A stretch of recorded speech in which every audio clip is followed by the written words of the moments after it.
It's the Bennington Show on a Monday. I'm Ron Bennington. There's Gail Bennington. Yo. And we started the show off with Starman by David Bowie. Yeah, this is a tribute to Alexis Arquette, who just passed away. She is the trans actor who's the sister of Patricia Arquette and Rosanna Arquette. And Patricia Arquette had tweeted out when she had passed away this song and said, "Breaking through the veil, singing Starman." And her whole family was around her.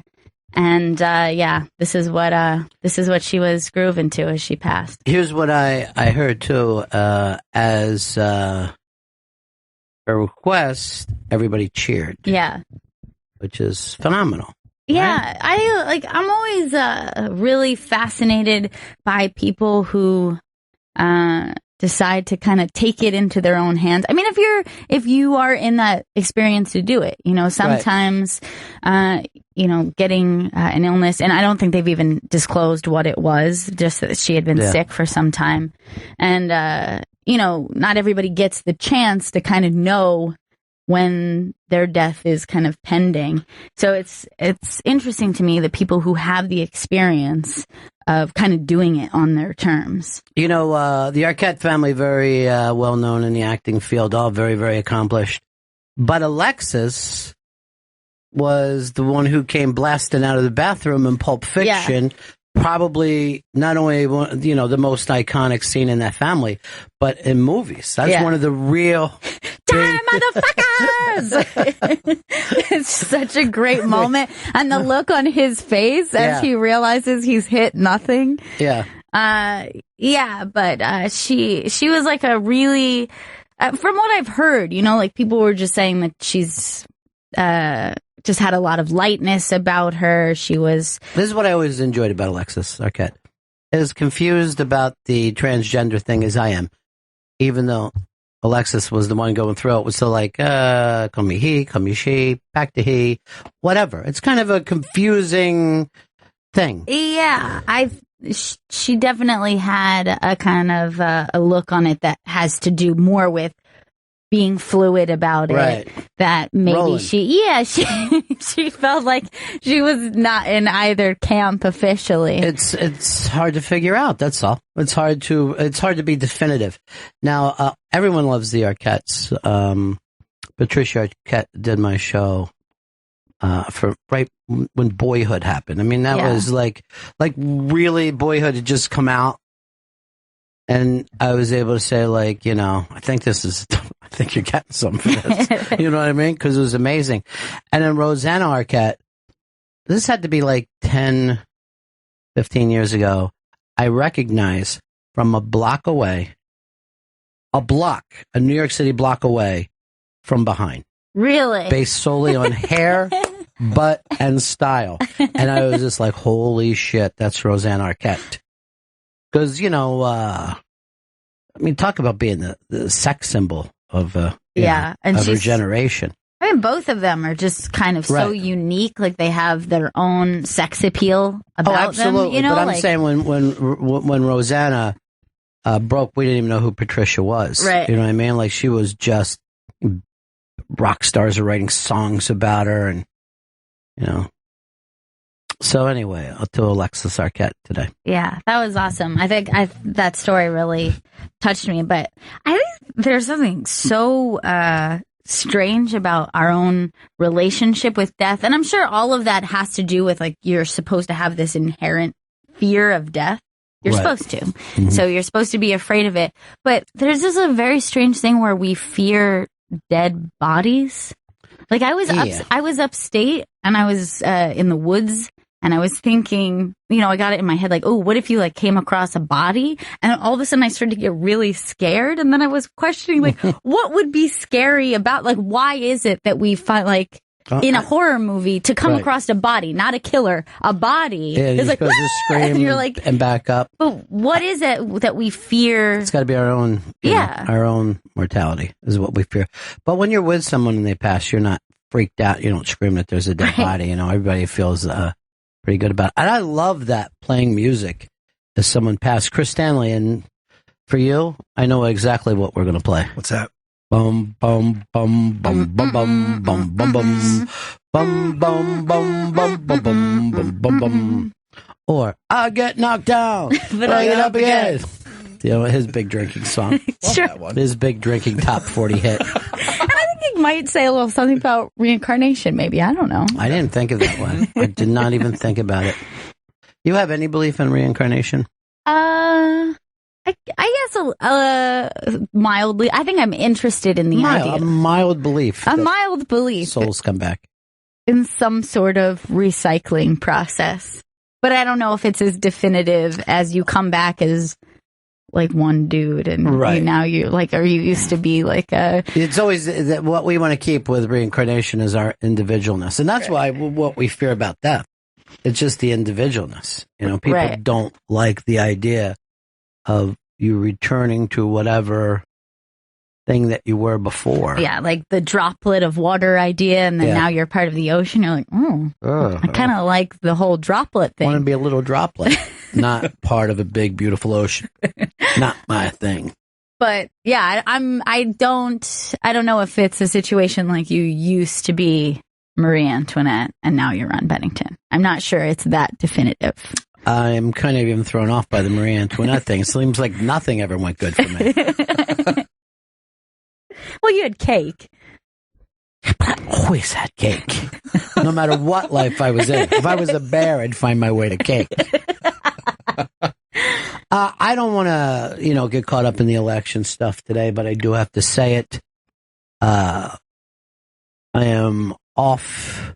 Not that I ever was on any Hillary Clinton bandwagon, but what happened yesterday was disgusting. It was horrific. You do not go to the 9/11 ceremony, which we here in New York City hold sacred.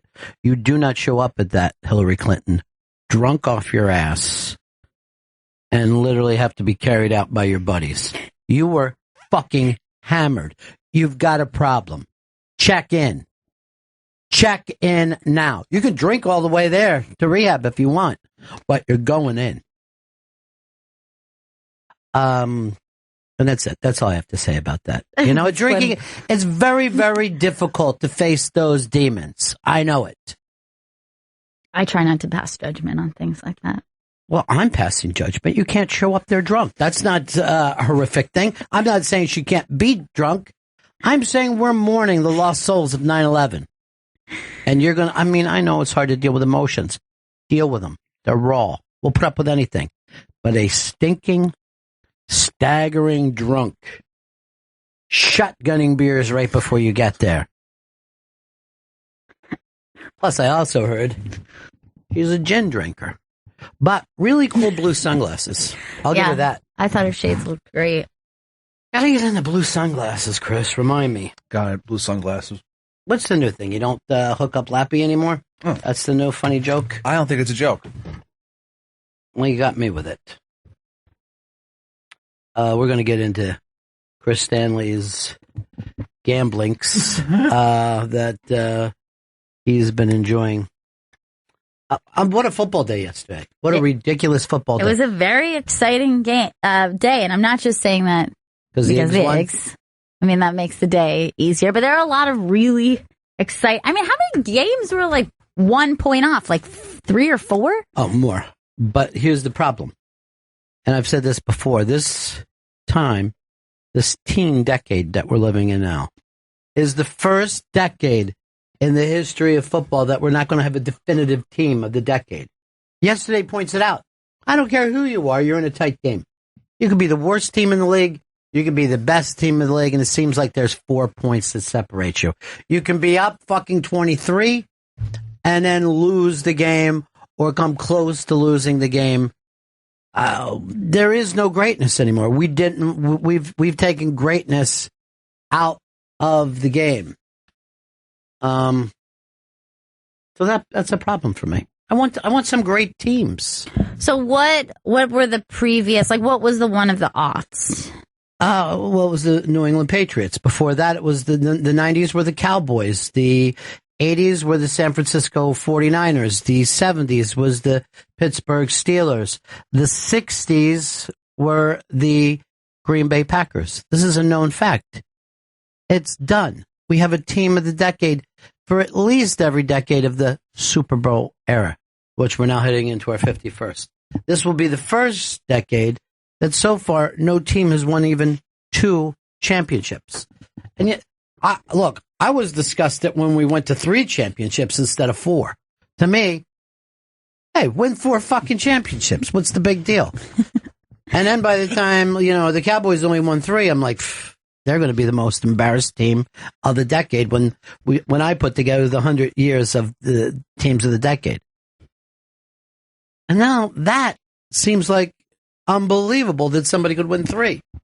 Because we've got nothing to show for this decade. Nothing. If there was going to be, who would be the stand? There isn't one. You can't even. There is not one. I mean, you could look at the teams that have won 1, and we'll figure whoever wins the second one. But that's fucking embarrassing. Jesus Christ, the fucking Raiders in the 1980s won 2, and no one even knows who they are. Their fucking quarterback didn't even go into the Hall of Fame. Look, I don't want to get angry about this, folks. I mean, I know it. Well, let me put it another way. The Dolphins won 2 in the 70s. One of those teams was fucking undefeated. They lost. So they went to 3 Super Bowls, lost 1. Who gives a fuck? You know what I mean? They're just a bunch of fucking ham and eggers waiting for a bus. Well, they've done for me lately. That's what I say. No, not lately, Chris. In their time. You've got to win multiple Super Bowls more than anyone else to define the decade. I'm not sitting around bitching at them because they stink now. That quarterback has a very attractive wife. But this is my problem. Every city wants to be in it. Oh, let's make sure that even though I'm in Jacksonville, I feel like I can go to the fucking, I mean, everybody but Cleveland is out. While you're celebrating the Eggs, we beat the worst fucking team. Sure, but in the history of goddamn organized sports. They're worse than the Washington Generals. How'd you feel about Wentz? I'll say this. He came, he went. That's what my thing would be. And then we went to the Super Bowl. There you go. Fly, Eagles, fly, on the road to victory. Fight. Jesus Christ, that city. That city should take a break and bash their own heads in with it. I don't know, but that's the only problem. But did it feel good to have football back? Yeah. I mean, it felt good to be 14 hours locked into games. No doubt about it. Busy day. Yeah, a very busy day. I barely had time to see vice principals. That's how busy I was staying. I didn't see it. I'm going to have to catch up. I don't like people who catch up. I got to see it in the actual time. Anything less than that is ridiculous. I also saw I think it's the Son of Steve Zorn. Is that the name of it? Son of Zorn. I know. I did a joke, but thank you for always attempting to be correct, guy. I tried to tie in our football and thing. I was going to make it amazing. And then I looked around and I was just like, no, I got the correct answer to the joke. I think little kids will like it. I mean, it's not for me. But, a cartoon walking around regular people. I would imagine that being pretty exciting. I think it goes to show that even network TV is shooting directly at pot smokers. But I could say I sat there and I'm like, oh, I'm amused, but I can't say I laughed out loud once. You didn't LOL? No. I didn't even ROML. Was that it? FL? Yeah, there you go. I don't know I guess I was thinking Matt. Maybe I was rolling on the mat laughing. That's only for wrestlers to write.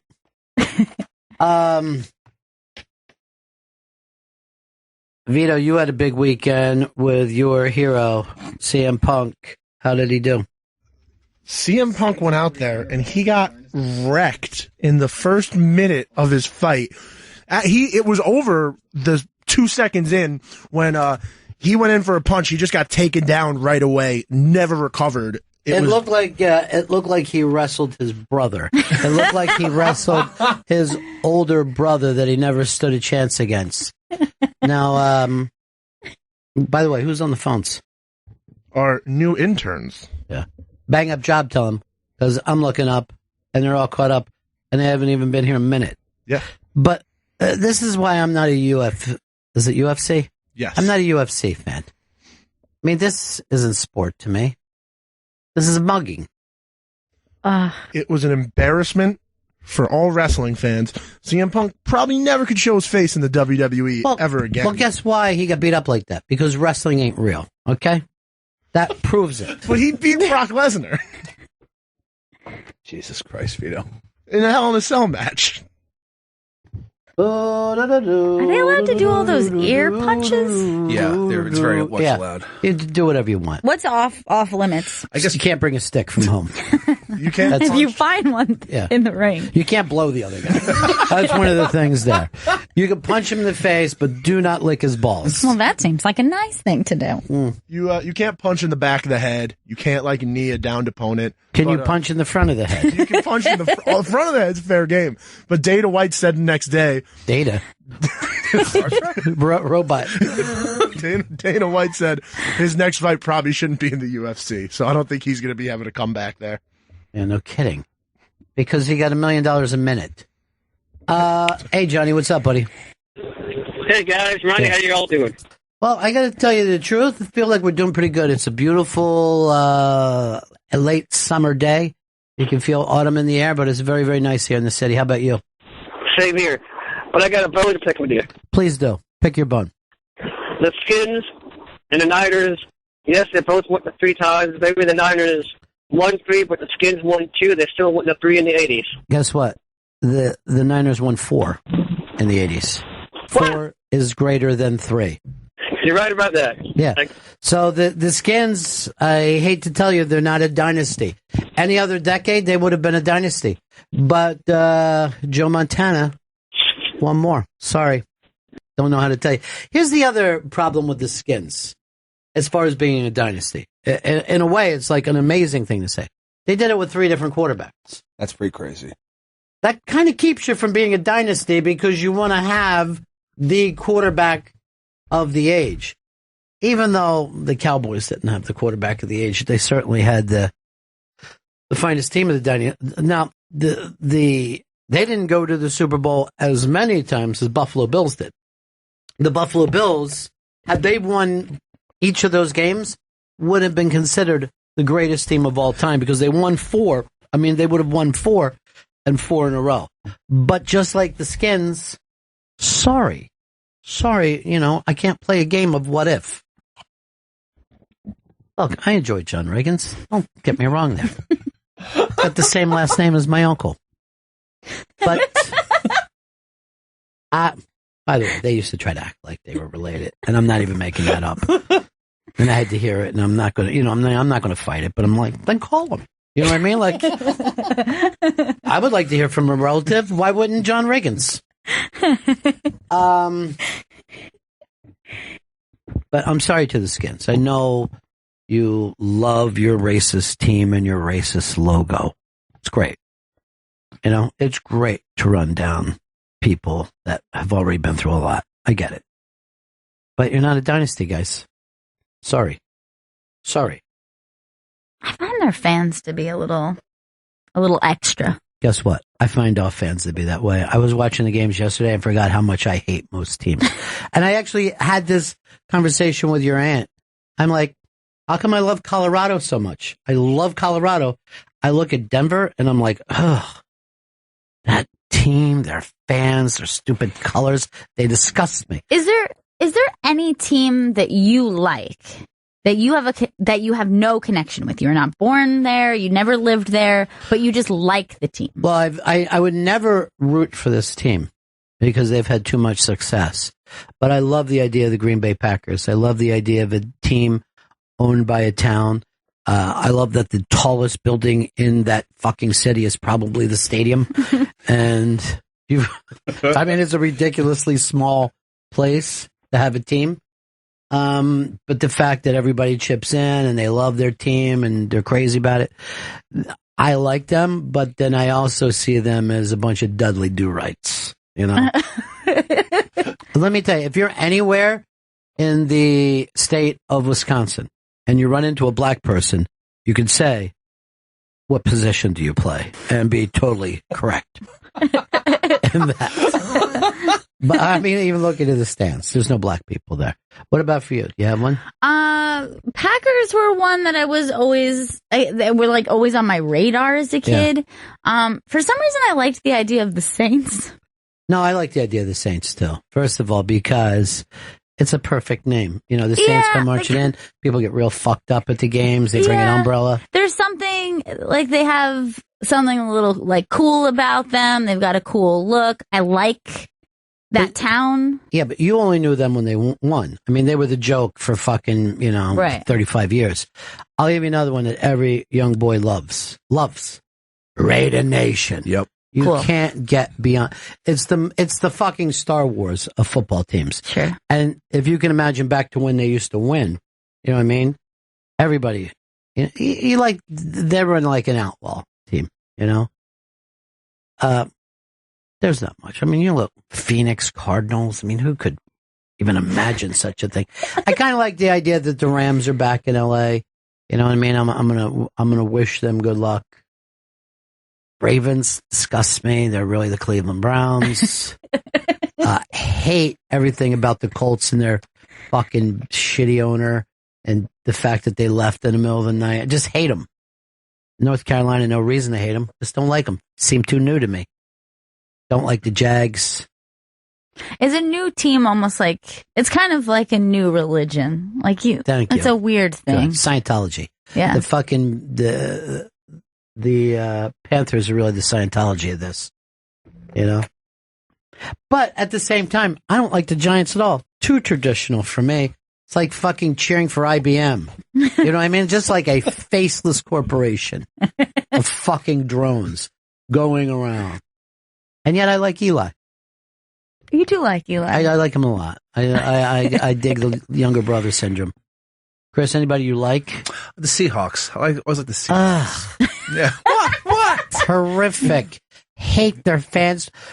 Fucking the ego of, we're the 12th man. Listen how loud we are. Just fucking shut up and watch the game. I know like a Seahawks fan is very obnoxious. They're all obnoxious. And their stupid uniforms. I mean, that's the dumbest fucking logo I've ever seen. Bird head? Yeah, bird head is disgusting. What about you, Vito? I really like the Rays. I like the cowbells and, their chant where they go, Tampa, and then everybody goes, Bay. Do you fucking understand where we are here?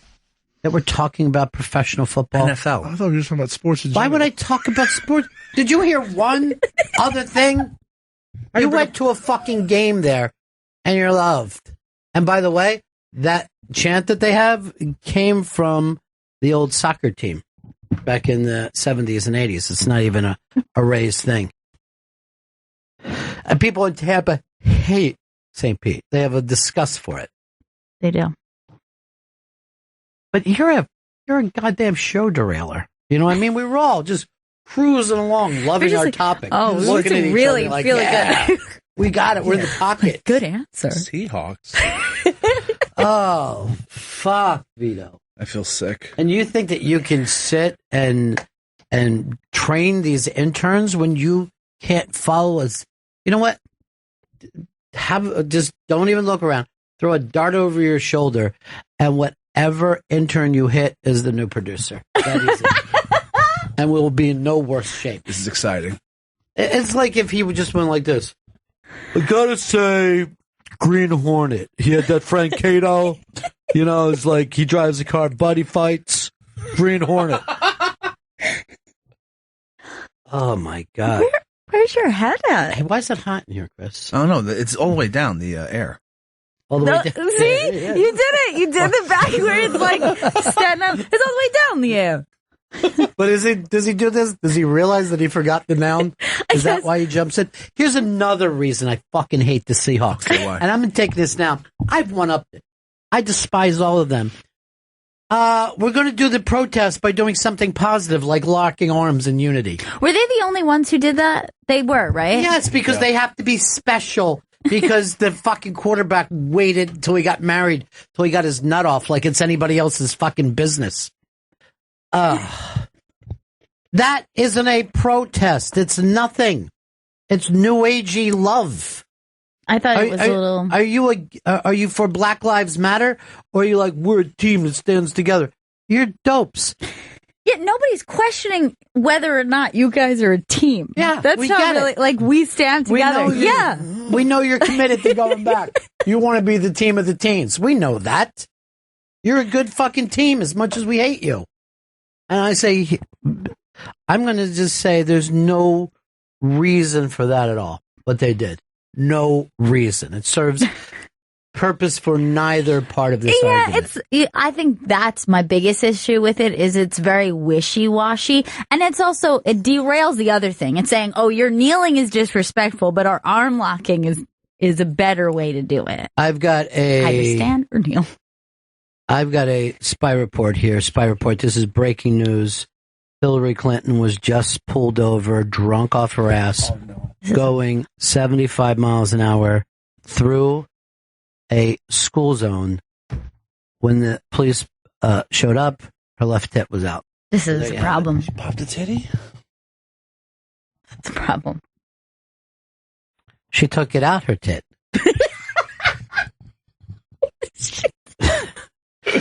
Chris Stanley talks like Yoda had nothing going for him. Like, there goes Dan. He keeps wanting to walk by to bring up the 49ers because he was just there. They haven't played yet, Dan. It's tonight. Oh, man, it's crazy out there. Do do do do do do do do do do do do do. What got tweeted out there over the weekend? Somebody told me there was a kind tweet. I can never remember. Gotta get a producer. What do you do? What are you just going through the world of Twitter? Was it when I told you Barry Katz tweeted to us? Yes, that's it. Thank you very much. Barry Katz tweeted us that he loved the Unmasked and what an honor it was and how amazing you were. And I believe he capitalized amazing. Oh, that's very nice. So now you know he means it. We should tweet back something like, no, you're amazing. No, you are. There goes Sandy, just walked by us. She done already or taking a little break? I'm not sure. I feel like she must be taking a break. I think she's done at 1. By the way, please, whatever you do, see the Joe Mackey half-hour comedy hour. I watched it this weekend. Unbelievable, right? It's so funny. I sent in that tweet. I'm not going to say I tweeted it myself, but I called someone and said, tweet this out. The poison water thing was the funniest shit. It was a really funny line. Yeah, it's an excellent half hour. But I had to notice. Yeah. Did you notice that when he was announced? Mackey. Is he Joe Mackey or is he Joe Mackey? He's always told me he's Joe Mackey. He's told you because they could have fixed that in post. The other thing is he's grown up on us. Did you hear like his voice has dropped a little bit? Someone said to me, has he dropped the character? And I'm like, I don't think it ever was a character, but I do think that he's maturing. He has a girlfriend now. He's traveled the world. God damn, he's funny though. Baby's all grown up though. He is so funny. Here's a person who refuses to meet with me today. Hard Rock Johnny. Refuse? I'm just... Johnny, you know that Don Wiki Wicklund is never in town for more than 45 minutes. So this will at least take us a week or two before we can finally meet up again. But first of all, welcome back from Florida. Where was your free Hard Rock hotel room? Where'd you stay? Yes, that's where I was. I was at the Hard Rock Hotel. But I was there for a Hard Rock meeting, so where would I supposed to stay? Which town? Orlando. O-Town, baby. Oh, yeah. You gotta love it, huh? Sure. You don't love it at all? Yeah, it's all right. Orlando's not bad. But we didn't really, not much time to do much except work. I was trying to think of this over the weekend. Crazy Eddie died. That was the guy who did the Price is So Low, You'll Go Insane. Florida during the 80s had a guy who ripped him off. And I can't remember his name, and it's driving me quite mad. But it was something like, I don't know, I'm not even going to guess it. But it was a guy, a frizzy-haired guy, who came on and did Crazy Eddie's entire act.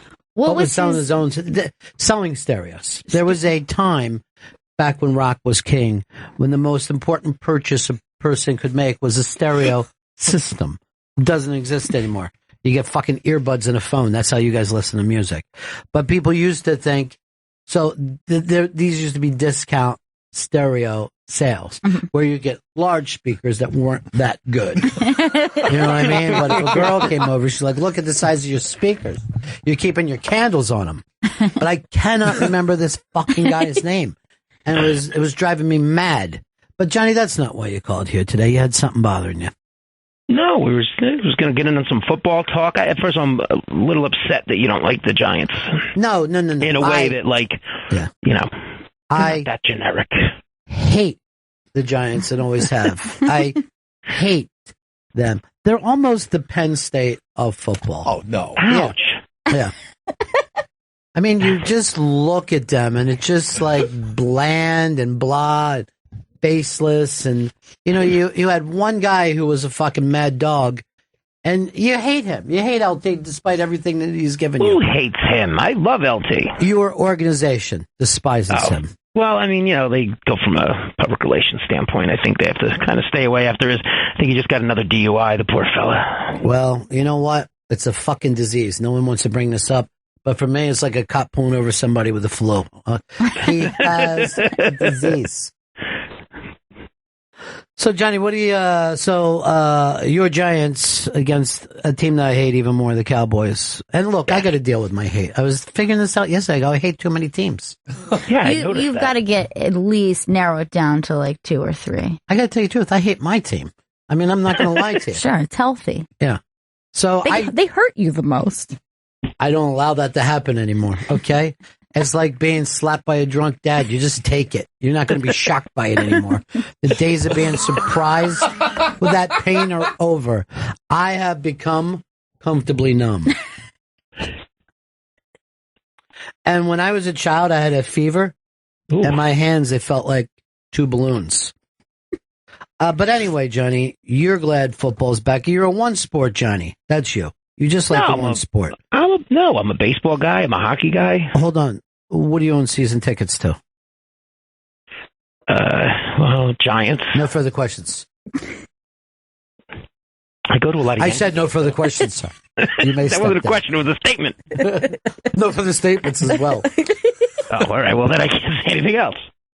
No. But, Johnny, your team barely won that game. Hey, W's a W. A W is a W. So Don't well say said. a BW there. It's not a barely win. It's just a win. You're right. There's not a barely win column. There should be, but there isn't. There's a lot of B-dubs, though, this week. There was quite a few B-dubs. Well, this is what's frustrating, because people are like, hey, we almost beat. Yeah, everybody almost beat. That makes you a loser.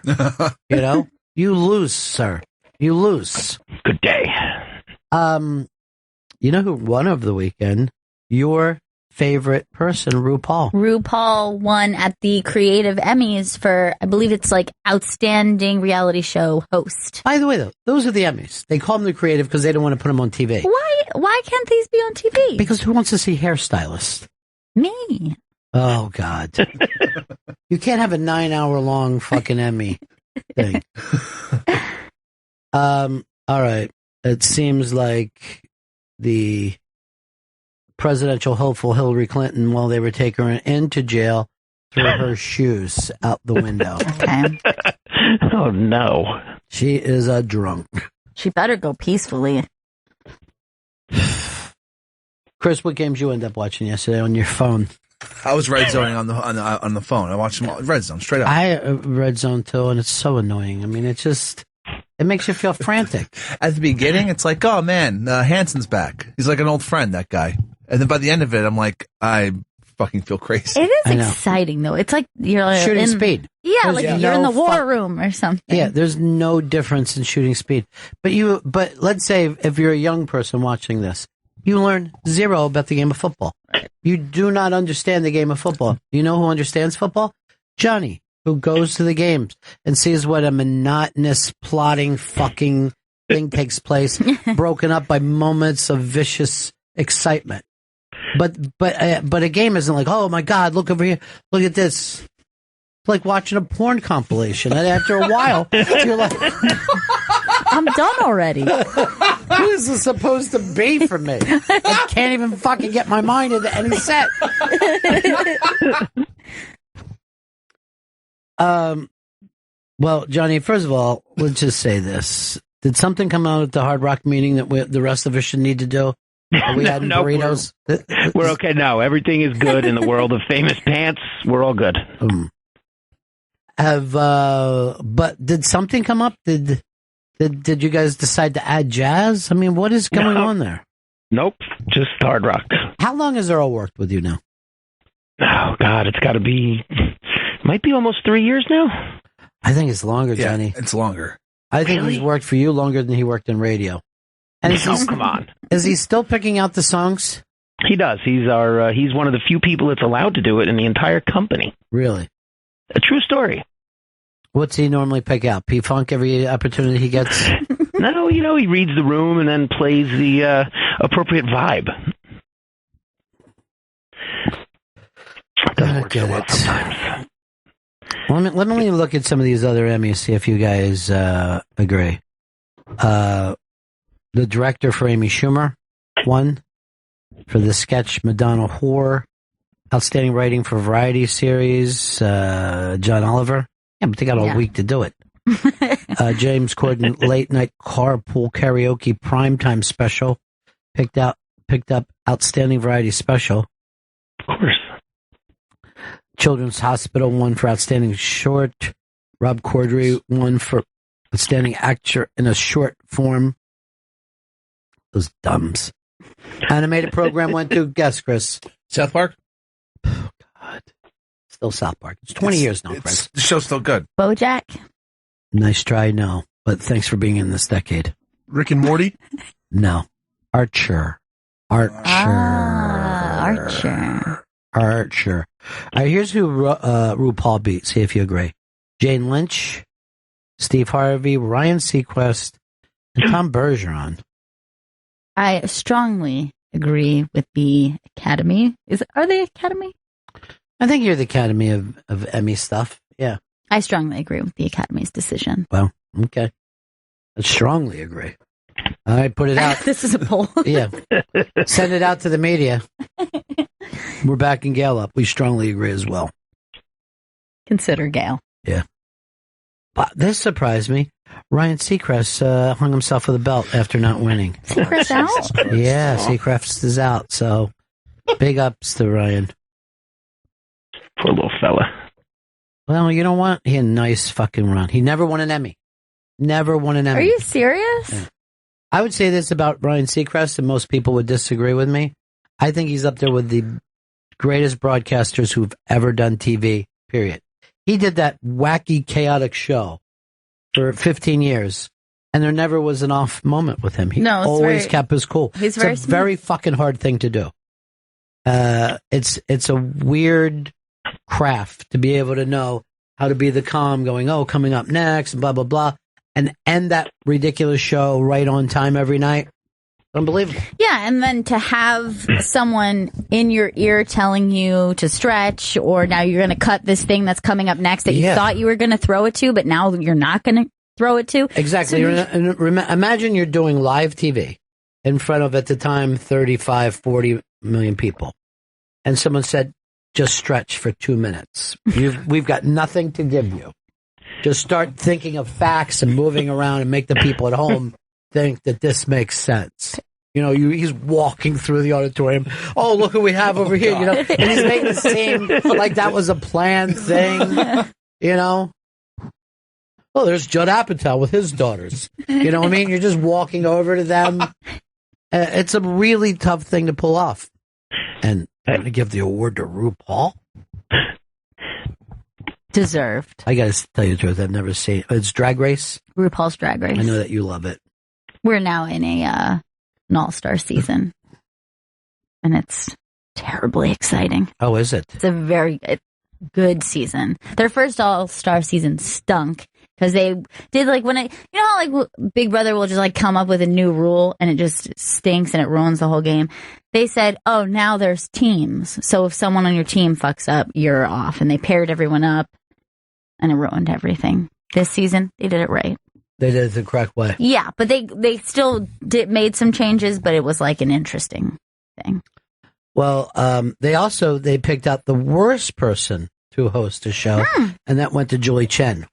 But just Julie. to show you, look how Julie Chen can't pull anything off. No. And Ryan Seacrest had to have a much faster moving show.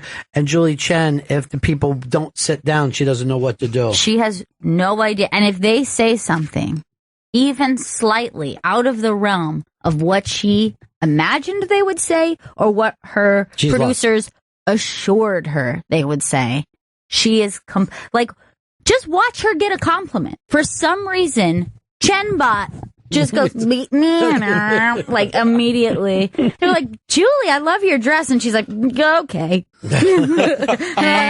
okay, do not compute. Now there was a this week was it Natalie got just fucking her face kicked in terms of she looks like the worst person in the world. There are people saying that editing happened because Natalie said something about James being a dull Asian, and Chen not too happy with it. Oh shit! With the dull Asian line. I'm just saying what people are saying out there. I have a hard time imagining Chen has much information, though, about what goes into it. The way she behaves, it just seems like she's briefed 10 minutes before she starts. She should have every thought that any football announcer. You expect a football announcer to know the game. We expect the same out of Miss Chen. A lunatic like Vito would be able to host that show, even though he brought up baseball during a football discussion. And it's always the same thing. He went to St. Pete once, and he fucking loves the fact that he was there. Just move there.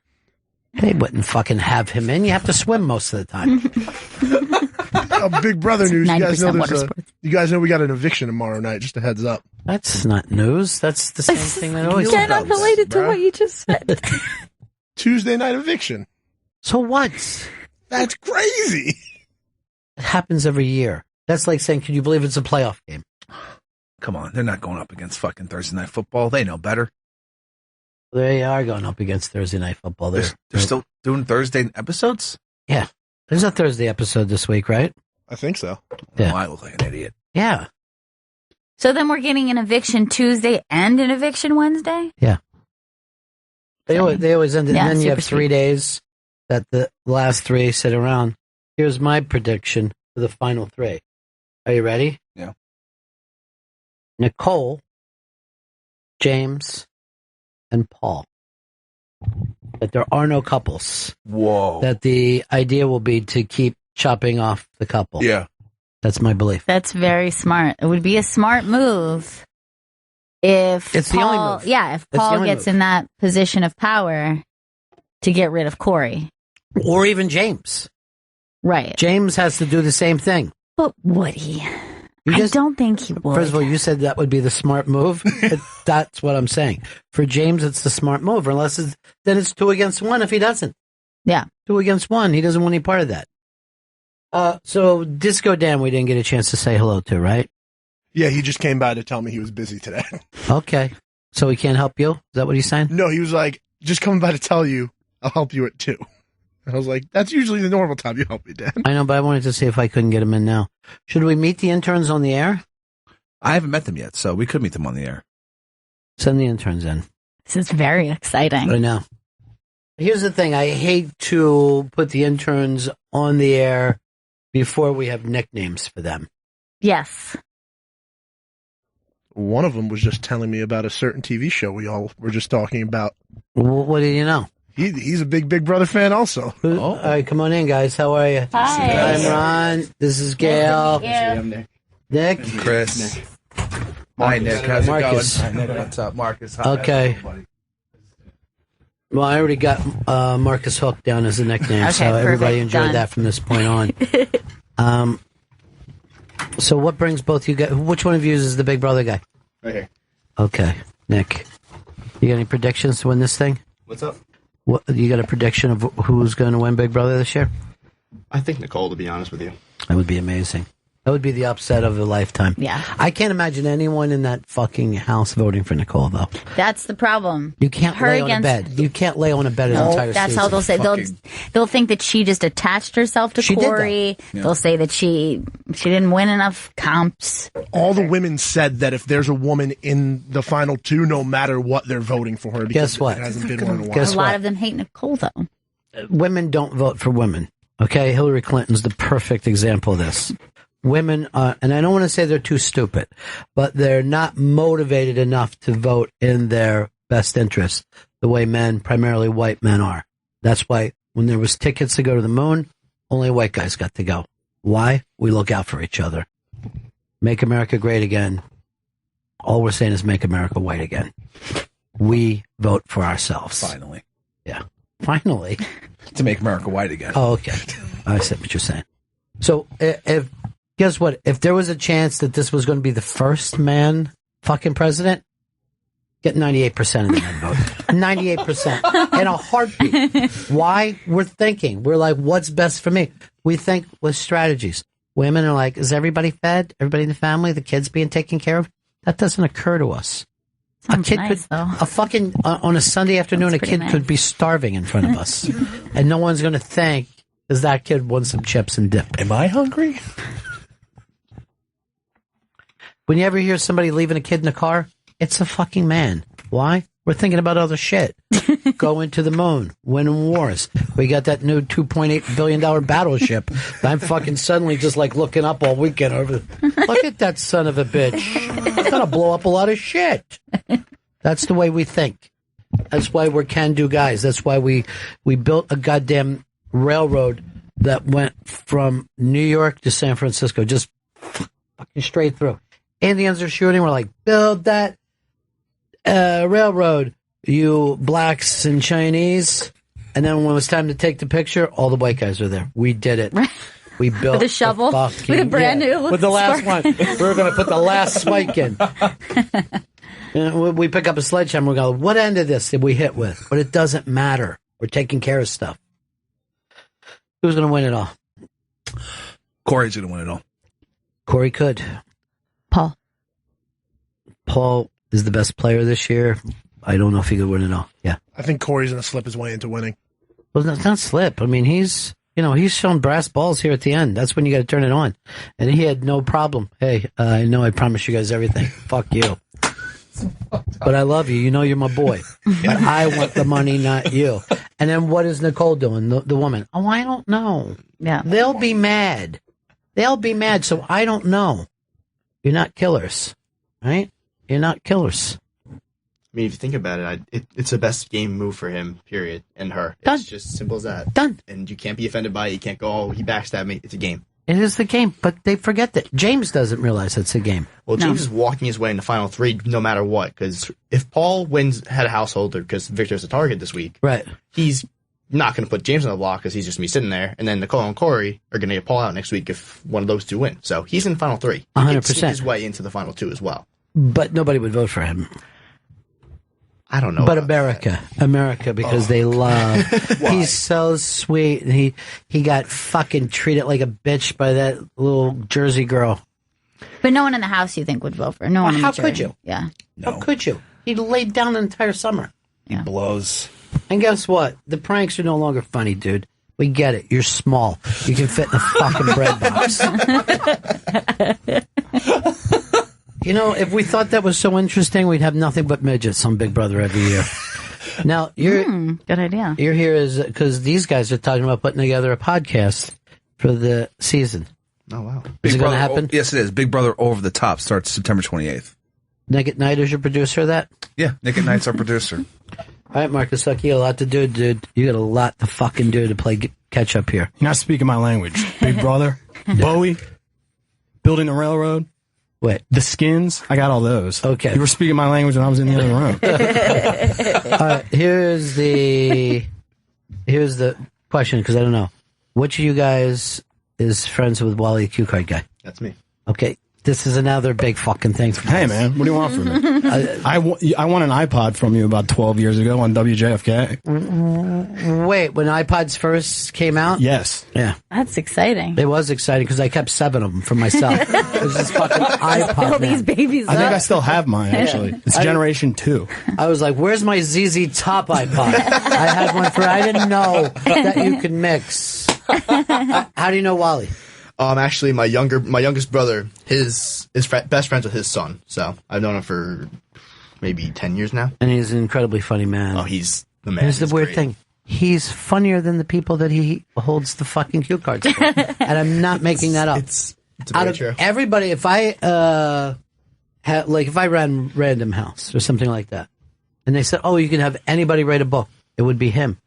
No one knows the SNL stories he does. Yeah. Now, he'd never work again in show business if he told the stories that but I would give him the $8 million Amy Schumer deal because he has seen everyone who has come through SNL. And because he's the cue card guy, they immediately think that they're friends with him and they just speak like what they're saying. That is such a position of trust. They're like, Yes. you have the information. If you don't give it to me on time, I'm screwed. I'm looking to you. I mean, that's where their eye line is. Usually all the new people, you can feel them kind of locked in on the cue cards. I would love to try the cue cards one night to see if I can pull it off. I have a feeling I couldn't, though.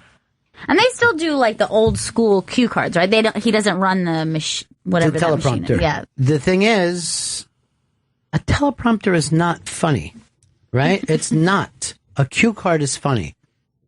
It's an organic thing. No one who's funny wants to look at a teleprompter. They want to look at a cue card. But then that person has to know, boom, on to the next line, boom, on to the next. I mean, it's a really, incredible skill to be able to pull off. And some people just go into it when they're young and they get that gig. Well, it happened with Wally. He was thinking he was going to be a writer, blah, blah, blah. And he started doing that. And now he does the cue cards for everybody in the city. Everybody. They're like, please get me Wally. They do that anywhere else besides Saturday Night Live? Oh, yeah. Everywhere. Jimmy uses cue cards. All right. Seth does as well. Seth, yeah. A funny person never wants to look at a teleprompter. It's death. It's fucking news. Is it? News anchors are hilarious. What are you talking about? Yeah. Is it because they're like, you think just the timing of it? Like there's something that is more organic about the timing of a cue card? I think if you look at this thing rolling down, you don't pick the timing, right? Right. Because it's rolling across. But when you look at the cue card, you could hear the laugh and think, I'm going to wait. Mm-hmm. You can't do that with a teleprompter. I went over with them before, and they're changing those cue cards right at SNL right up to the last fucking second. It's crazy. And now, once you become aware of it, you watch people in sketches won't even be looking at each other. Like if me and Chris were talking, I'd be looking this way at my cue card. He's looking behind me. Right. It's nuts. But that book would be amazing. Yeah, he has fantastic stories. Yeah, and most of them he can't tell. All of his best stories he can't tell. But he told me this years ago. He a lot of times, like when he was first starting, fucking stars would come in. They're like, "This is Wally. He's your cue card guy," and they're like, "Yeah. Look, it's fucking Dana Carvey or what? You know what I mean?" Yeah. They're like hanging out with those guys. And then the closer they get to the show, the more they're panicking. And they're just holding on to Wally, like, Wally, where exactly are you going to be? So you're going to be there. Just please, Wally. Please. And I'm talking about the biggest fucking stars in the world. We're like, please, Wally, I'm fucking, if I faint, what happens? If I faint, what do you do? Could you put a cue card over my head? Because they're petrified. He'll sit there and laugh. By the time that show comes around, they're shitting themselves. It's one of the scariest gigs out there. I can't believe they convince people to. It's one of those things like if somebody gave you the opportunity, you'll go, this is the biggest thing that's ever happened in my career. Right. I'm going to host Saturday Night Live. I've been dreaming of this since I was a kid. And then immediately you must be like, this was a terrible, terrible idea. The closer it gets, and you're sitting through like sketch ideas and they're not, developed yet. And you're just thinking to yourself, holy shit. Holy shit, I've seen bad shows of this. They hate people who do bad You're shows. just going, I don't want to be in a fat suit. Don't make me be in a I fat don't suit. want to start singing about the NFL. You know, those fucking bad songs like I like football. You know, You can do a box step, right? You can do the box step? I don't know. I Maybe. don't know what a box step is. I guess I do one impression. But it's my aunt, so I don't know if that's... Can I use that? I or- think that the worst people to do the show are funny people. Funny people struggle on the show. Unfunny people, they let the cast shine, and the show is funnier. But if you get a Kevin Hart, you're like, all right, we're going to have a rough fucking week here. You know, a Jerry Seinfeld doesn't work. Yeah. Like a athlete or pop star. Look, if you had to choose before Mork and Mindy, take Mindy to host the show because, by the way, did Robin Williams ever host the show? I don't believe so, no. How could that have happened? I'm And if sure you think it like must Jim have Carrey's happened. done it once, yeah. A lot of those guys like Jerry did it once or twice, but a lot of people that you thought would have loved the show. Maybe people who know more about comedy know what a difficult and insane task it would be to take it on and how easily you could just bomb that. Yeah, I guess. I don't know. Who would be somebody that you even say this would be the perfect SNL host? This person should be doing, has never done it and should be doing it. Oh, Let Marcus Up go first because you know he's really he's trailing his opening day. I mean, the iPod thing was great. I did like that. Yeah, other than that, we're in trouble. How about Rihanna? Has she done it before? Not as a definitely- performer, but as a she's- host. Yeah, she's she's only performed, I think. I don't think She might be the biggest star in the world right now. You think? She's got chops. I think she's funny. Rihanna's funny. I mean, I just love that. I love the bit she did with Chris Brown. But I like pratfalls. I like physical humor. That's funny. Yeah, that's good. That's stuff. Yeah, good night. What do you got, buddy? Oh boy. Marcus Hook I'll give him this. He stands up. Dude. Yeah. Just like the city he's named after. Oh man, I can't think of someone new off the top Oh of my my head. God. This is your day, dude. Yeah, I know. This is the pressure. Gail, what do you got? Biden. Joe Biden. I would love a Joe Biden one. That would be solid. Joe Biden. Hopefully he plays himself in at least several of the... I hope. I'm Joe Biden. The color guy from work's coming in here in a couple of minutes. Amtrak, hoagies, sodas. Honey. What do you got, Chris? Blake Griffin, I think would be a good host for Saturday Night Live. That's a fucking good call. And everyone said that he was hilarious in Montreal. Yeah. Now, the thing is, I don't like to see shows with tall people in them. That's a problem. He's very tall. Well, he's tall to me. I don't know if you, like, when we saw him next to Vito, we were going, well, we kind of thought he was going to Vito, how tall are you? I'm 6'3". And how tall is Blake Griffin? I think he's 6'7" or 6'8". I thought he was 6'10". Yeah, 6'10" sounds about right. I think you might be right, Vito. Let's look it up, Veets. Since you don't have any interns in there to help. He's 6'10". Thank you. They list them taller in the NBA. Everyone knows that. And if they do that, then I want my money back. What they should do, if they're having trouble, just lower the basket. Only Iverson. Iverson's like 5'10". They said he was 6'1". Iverson got his into the Hall of Fame over the weekend. No difference in the way he looks than the day he fucking started. It was crazy. I was watching that shit. He looked so fucking I young. got one even crazier for you. Eddie Murphy did Kimmel the other night. Oh, I saw that. And he looks like Eddie Murphy and he talks, nothing has changed since the 80s. Like he really is a fucking vampire from Brooklyn. He looks and sounds. He doesn't age. Which is crazy. But they give it that whole black don't crack, but there's something to be said about that. But I see old black people all the time. They exist. They just don't look old.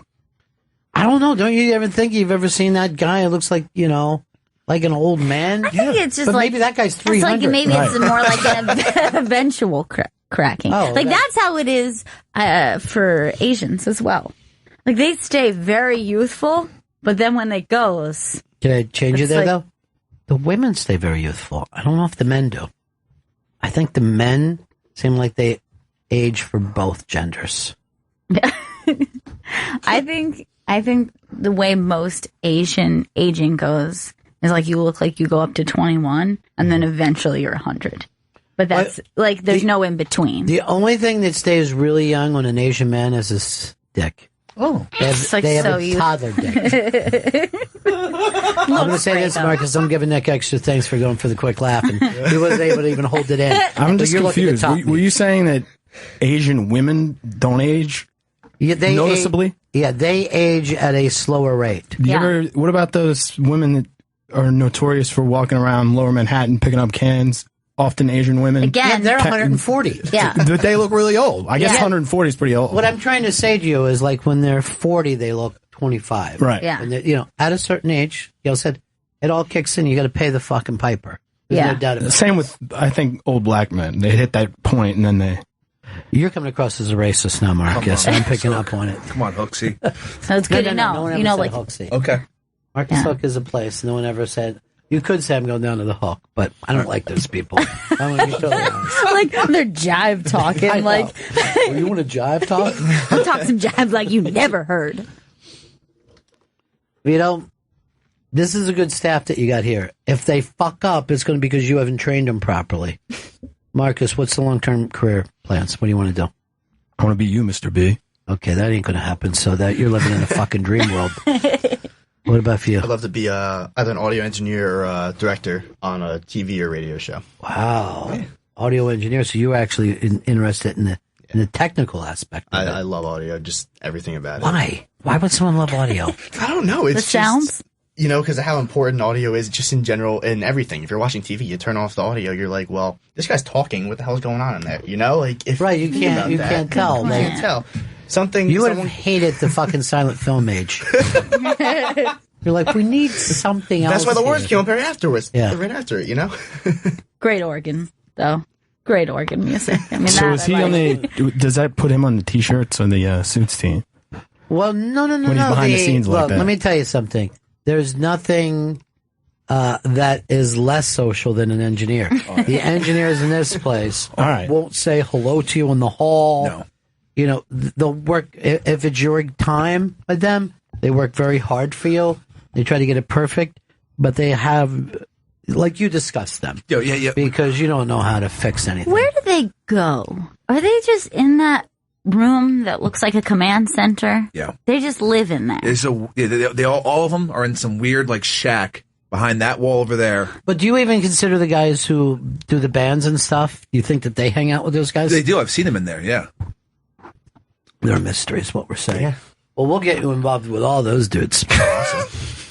I mean, if they talk to me, sure, that's great.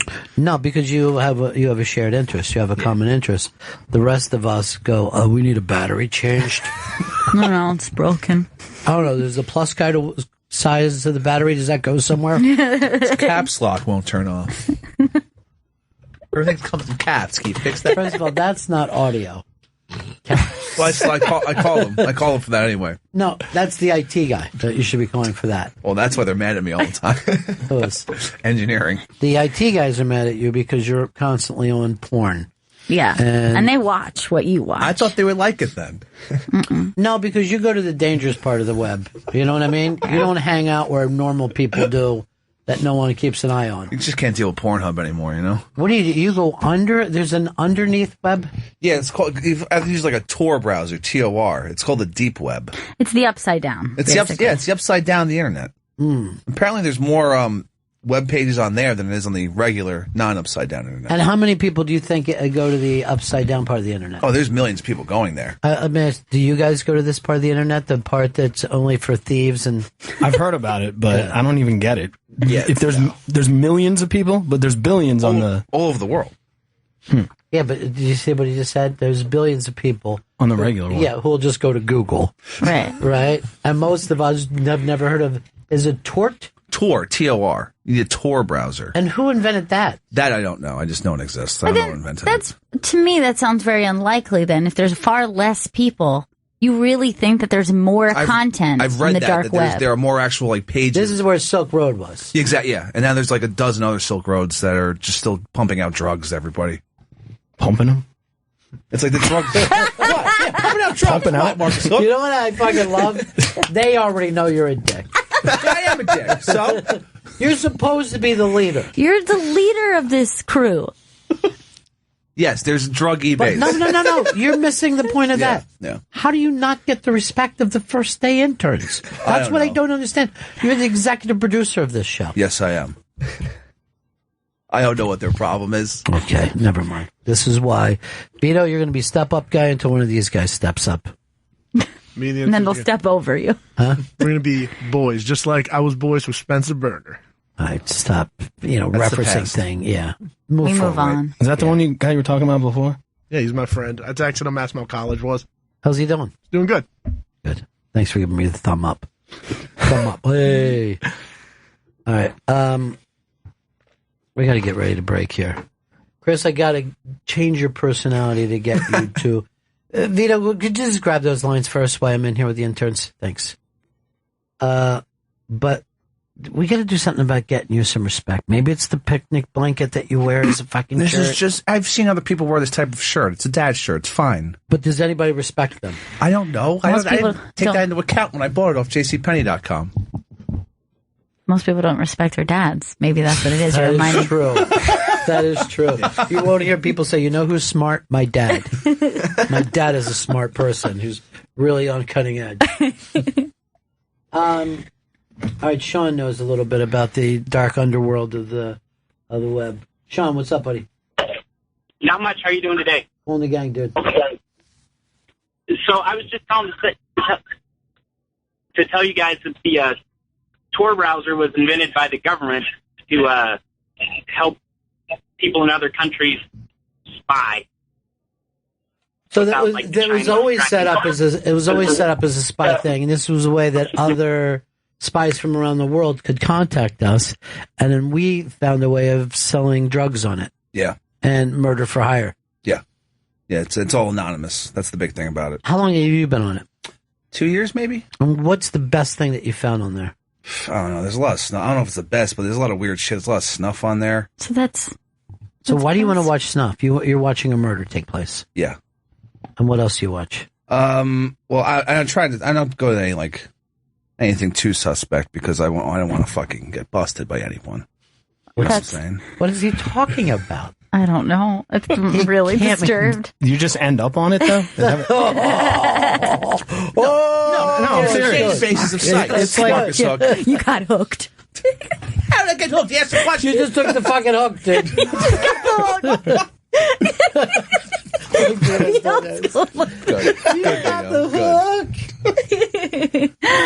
So go ahead, answer his fucking question. I just did. There's databases of sites. But why do you?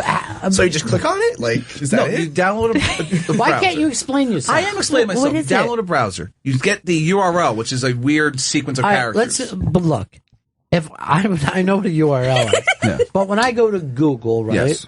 I'm able to put in Michael Fassbender and then read anything I want about him. Why is that funny? Okay. I'm trying to set up. If I go to the Tor browser, what would I put in there? You have to put in like the URL .onion for specific sites. Now on the regular internet, people make databases. But how would I of know sites. how to find stuff? Where do you get that URL? There's other websites on the regular internet that have databases of actual sites that you can go to on the underneath website. So I still have to go to the regular internet Yes. To get started, yeah. to get started. Doesn't make sense. But are they web pages? I don't get it. Yes, If yeah, it's web not a page. part of the internet. You're not explaining yourself. There's web pages. Yes, there's web pages that look like the internet except you use a different web browser.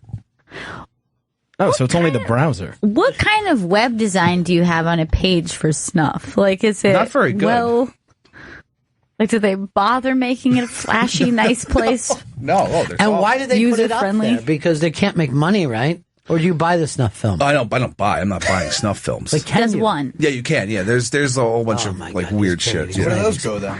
Oh my God! No one gets you at all. None of us. Look, we're all baffled.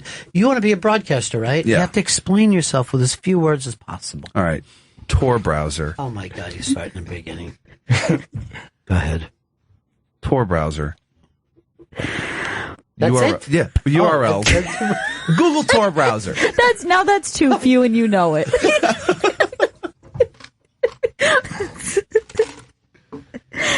All right, hold on. Here's somebody who's not Chris to explain to me. Good. John in Boston.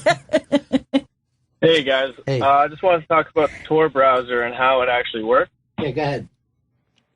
So the reason the government made it was to actually have their own operatives be able to contact them. But the way it works is you need a huge node of multiple users. Okay. Oh, see, Chris never brought that up. Yeah. What else?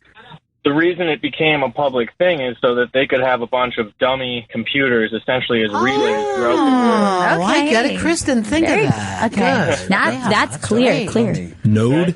So what happens is the person who wants to communicate with whomever, they get online and their IP address is transferred to the first node, which could be anybody. It could be Chris, if we all know. Gotcha. What? And that works as essentially a new router, and it communicates to the next one, and it does it a random amount of times, a random location around the globe, and it eventually makes its way. So you're basically looking at like those Chinese dolls where they open up and There's you a can't Russian tell dolls. what's inside. They're Russian Yeah. dolls. They're not Chinese. Okay. So you don't actually know anyone coming in. You have to verify with words and code words, just like the secret operations used to do. It's just now we've made it very, very safe for someone to get the word out, say, in Egypt and things. Right. All right. You make perfect sense. Thank you very much, my friend. Peace. No problem. Have a good one. You should be our executive producer. Forgot to bring up the nodes thing and the dummy accounts. You forgot the nodes. I thought everyone knew about nodes. I apologize. Well, you didn't even know about Tor until seconds ago. Well, you're going to get in trouble down there anyway. Yeah, I'm worried about it. Probably. It's almost like you're fucking hanging out at pirate bars. Sooner or later, you're going to wake up on a ship, shanghaied. It's kind of exciting in a way.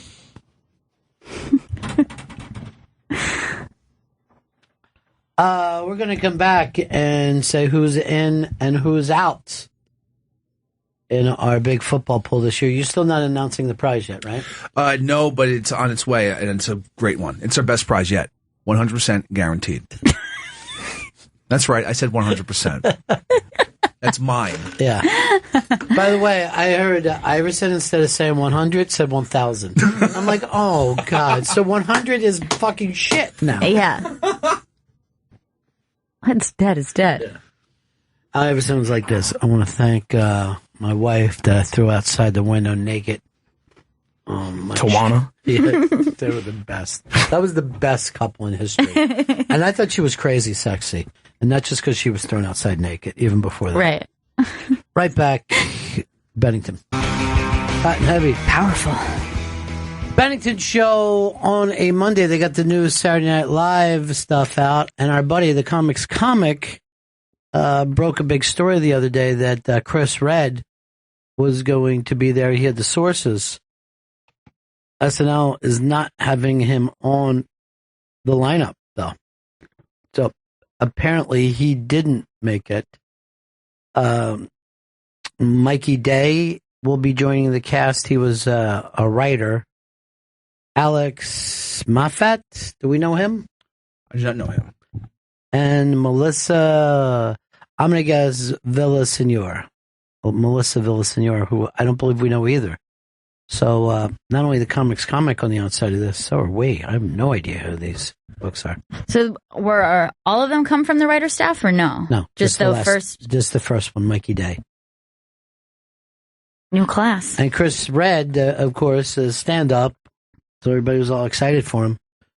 And there's another big scoop for Comics Comic, but I mean, I guess he might as well just said Neil Armstrong, who landed on the moon, is not going to be joining. This is the folks, Chris. The iBang, is it up already? Yeah, this was what went up over the weekend. Oh, the rumors point to, yeah. Well, good thing they use the term rumors. Up on the iBang now, a chance to say who is going to win the valuable prize that Chris hasn't told us. Even though one year we gave out a helmet with the amount of people that had signed it was unbelievable. Yeah. This is going to be bigger. Yeah. I can't imagine. But he assures that it is massive.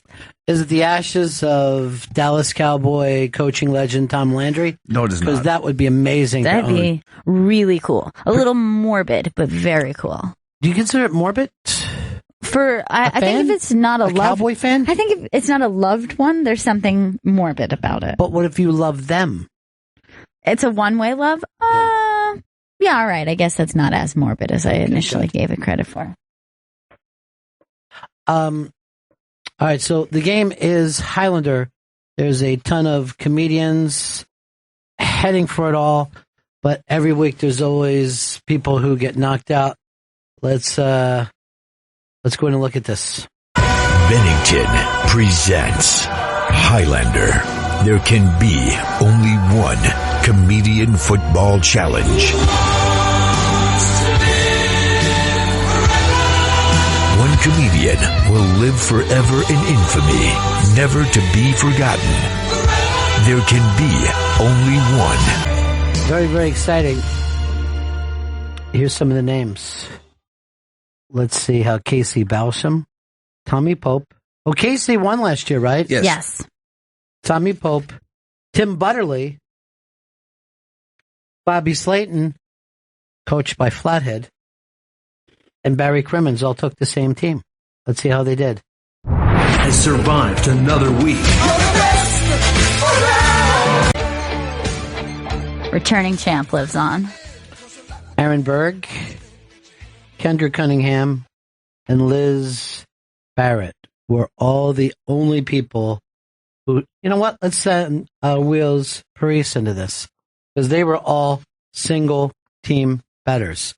Always scary when you find yourself being the only team that was picked.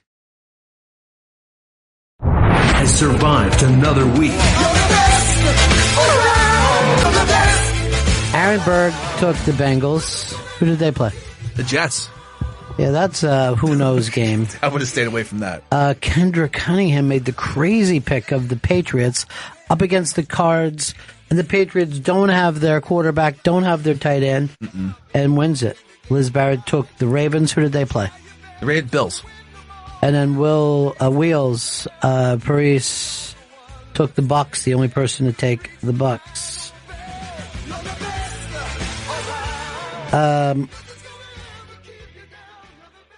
Only one person took this team, and that person was Nimesh Patel. Took the Panthers and eliminated. We're gonna miss you, dude. We love you. Bye, Nimesh. You're having a great year. You know, think about your career. So ya, JFL. Jay Moore and Dave Smith picked together. Separately, but picked the same person. Jay Moore has a sports show. He's probably our favorite person ever to join us because he gets so involved. Eliminated. Why? Joe List, Sebastian Maniscalco, Tammy Pescatelli, and Ari Shafir all bet the same team. By the way, that would be a hell of a show. Oh, yeah. I'll put that up against any movie or sitcom. They all picked the Texans. Has survived another week.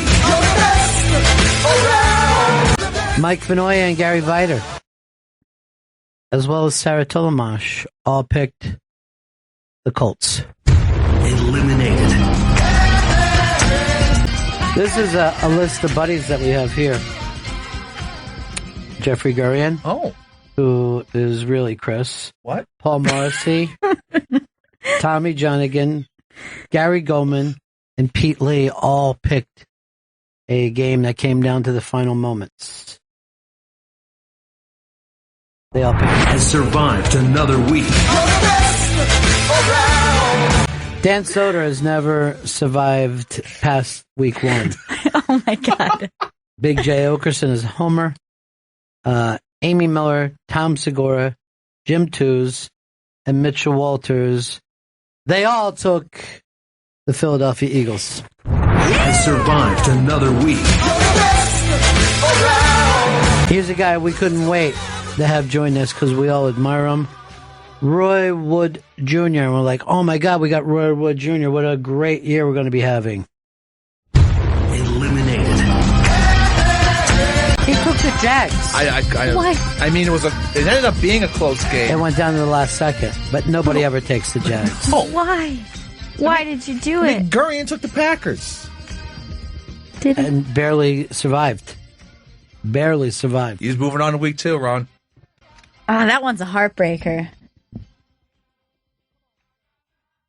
Well, Anthony DeVito, Sean Jordan, and Sam Morrell. Oh, no. Just Anthony DeVito and Seth Jordan took the Packers. Has survived another week. It is always funny about the people who are homers, and Big J is one. And for once, Eagles won the opening game. Here's another homer. Jamie LaSalle and his Bills. Eliminated. Another homer. Esther Koo and the gang. Loving those Dolphins. Eliminated. Really wanted Esther Koo to hang on for a while. This is sad. Not too cool, Esther. Listen to this. All took the same. Sam Morrell, Nate Bargatze, Bridget Everett, Dan Perlman, Jim Florentine, Ian Carmel, Joe DeRosa, Jimmy Schubert, Louis J. Gomez, Tom Sharpling, Duncan Trussell, Doug Benson, Chad Zamak, John Rudensky, Chris Scopo, Jay Nog, Andy Fiore, Adam Ferreira, Lisa Traeger. Talk about a ton of people we love. Oh, God. All took the Seahawks, all lucky enough. Survived another week. I forgot where I was, but they all took the Seahawks. Another tight game. Lucky it happened. This would have been a bloodbath. A bloodbath. What was the game? It was like one or two games that last year was the bloodbath where it was. Yeah, that happens this year it didn't happen that way, but this would have been the bloodbath of the year because this had to be. But you don't know if the Seahawks are still the Seahawks that they were the year before. If the Cards were still the Cards. We don't know. No. Then we also don't know if suddenly maybe the Saints are back. It takes 3-4 weeks for you to, figure that out. Saints lose, but damn, they got to run and gun offense. They're going to win games, but you got to be able to pick the correct game. I'm not sure if we've got anybody left that we haven't said, but I believe that's everybody. Go over and check. Oh, here's 5 going tonight. All have bets. Dave Hill. Very excited. Your favorite? Yeah, love. Gino Bisconti. Daddy's got to win this thing one year. Yeah. I mean, his picks, he's seriously, out of every comic I ever know, he is the closest. Like, I'd put him on the Fan tomorrow if I was PD the Fan. I mean, he's got that whole attitude and the knowledge down. Jackie Martling, Tom Rhodes tonight, and then Chris Stanley, his second bet for some reason. No, this is me. This is my only bet. Well, first of all, you're not even supposed to be in this. You're running it. I was invited by the Interrobang. I graciously accepted. If you win this, there's going to be scandal. Collusion. There's going to be a huge scandal.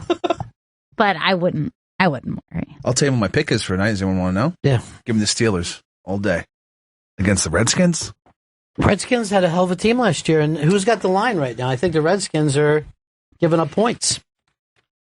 I'm going to check that. Redskins are really one of the interesting teams to look at this year. Well, Kirk Cousins got ridiculously hot the last 6 games of the year. I don't think he can keep it up, though. I think that was a fluke. If you were in this football pool, what would have been the safe bet for this week? Well, first of all, we can look at it. There are no safe bets. Nope. If there was ever a time to take the Eagles, it was against the Browns. I'd probably look to my thing when I've done these, and I've normally went pretty far, but I always bet against rather than for. So I look at who's the weakest team in the league, and any chance that you can do against that team, do it. Right. So I had a huge run one year when the Lions didn't win a fucking game. I mean, I ended up winning $342,000. Oh my God! Yeah. Jesus. That's huge. What'd you do with the money? Vested it in the cocaine, and then I had started a business I called Portable Bumps. Now, the thing that I Tell me about didn't realize is how few people are interested in one bump. They either want a lot of cocaine or none at all. But I really thought Portable Bumps. I mean, the whole energy drink thing had just taken off. Sure. What was the packaging like? It was, and this is stupid, it was just a tiny little kind of sphere. I mean, the size of a fucking Tic Tac, and it was filled with Was it Coke. squeezeable? Yeah, you like squeeze, soft, like yeah, a soft plastic. Oh, you break it, yeah. Yeah. Yeah, so you kind of broke it under your nose like somebody had just been knocked out. Look, you could have fooled me. That sounds like $1 million idea. Well, it was $1 million idea, but I invested $2 million into it. Okay. Yeah, that's a problem. So I made $1 million, but lost $2 million. I consider it a success. You know why? Why? I made plenty of friends, you know? Good. Some of those month-long friends. Yeah, you have the memories, sure. Did I ever tell you the song I wrote, too, when I was high on it? We're the best around. Nothing's gonna ever keep you down. You're the best around. It's catchy. Always like pepper when it's ground. What else? We got somebody coming in today, right? Yeah, Miss Sarah Tollemache. That loser, she picked the Colts. I know. This is going to be awkward. Which Sarah song are we bringing her into? Sarah Smile or that Sarah song? Sarah Smile, I think. No, that's great.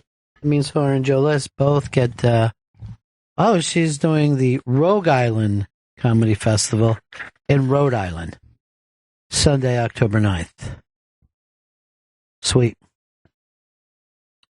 For anybody interested, the new SNL cast is up on the iBang. And some of those folks are... By the way, anybody that you look at this that you want to win, because I'm picking Butterly. I'm picking him as the Philly guy who went to take it off. Yeah, like and initially... he was lucky to come back. Yeah. And by the way, did you see him and Tommy Pope? They still seem to be voting with old fat coaches.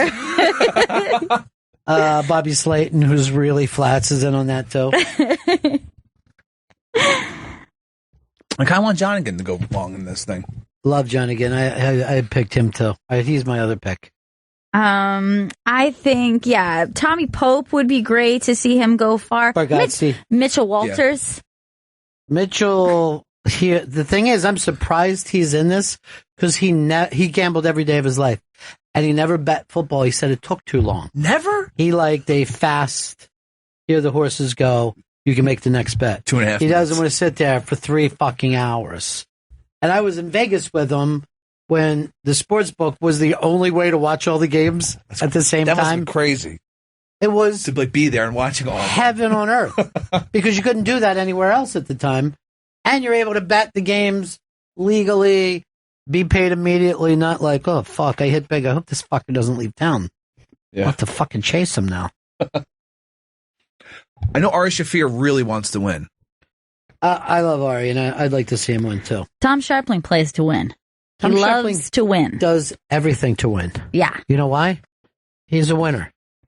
He's a W. Unlike these other fucking strap hangers, the New York Times pays attention to Tom Sharpling, as well as, I believe, AV Club or Vulture. I can't tell which one. I think both, really. I have a good feeling about Duncan Trussell this NFL season. Do you feel like he's going to sense who the winner is? Like he's going to catch some sort of cosmic vibe? Exactly. I'm going to say this about Duncan Trussell, and I've never said it about anyone else. He's the most fascinating man working in comedy and podcasting today. Fascinating. I found him to be so magnetic when he was in this room. I just could not... He's alive, dude. Yeah. He's alive. He's a very vibrant person. And that makes me say, when I look around this room, I see people sleeping, you know? Wake us up then, man. Give us the knowledge. You got the smelling salts, dude. Yeah, but I'm kind of into being comfortably numb right now. I never even said this before, but when I was a child, I had a fever, and my hands, they felt like 2 balloons. I mean, that is a specific memory for someone to put into a song. I don't find it terribly relatable. You know, it's interesting. Yeah. But immediately I think, have I had that experience? Well, when I was I'm going to have to guess first or second grade, I had what was known as the scarlet fever. Mm-hmm. Okay. Perhaps the most beautiful of all fevers. The hue of it. It was the first time I hallucinated. And I hallucinated visually, and then I had also hallucinated just audio. And it was frightening, but also otherworldly for me. Was that scary for you as a kid? It was scary, but I was so sick, right? I mean, I was so fucking sick that I wasn't sure what reality even was. Do you think maybe because you're a kid, it was easier to deal with? Like if that happened to you now as an adult, you'd be going, "What the fuck is going on?" Maybe you rolled with it better. No, because believe it or not, I thought that I brought this sickness on by my thoughts. Really? Because I thought when I first got it, I was faking sickness. And then when I saw it was so big, I'm like, well, that's what you get. You fucking, That's very Catholic of you. Everything I do is very Catholic, is very shame-based. And you're welcome, Pope. I'm selling your religion right now to the people out there. I'll say this, staying shame-based probably keeps you from even doing worse shit. You know what I'm saying? There's one thing I don't want to be around with somebody who doesn't give a fuck. Somebody's like, we could kill all these motherfuckers and make an extra $200. That's the scary guy. That's where you draw the line. Yeah. But when I had this fever, and it was, and I'm a child when I had it, my hands felt like two balloons. They were just floating up. Hey, you mentioned that. Yeah, I did, I guess. But I know because President Clinton is going through this now. Her hands. Yeah, she's a fever dog as well.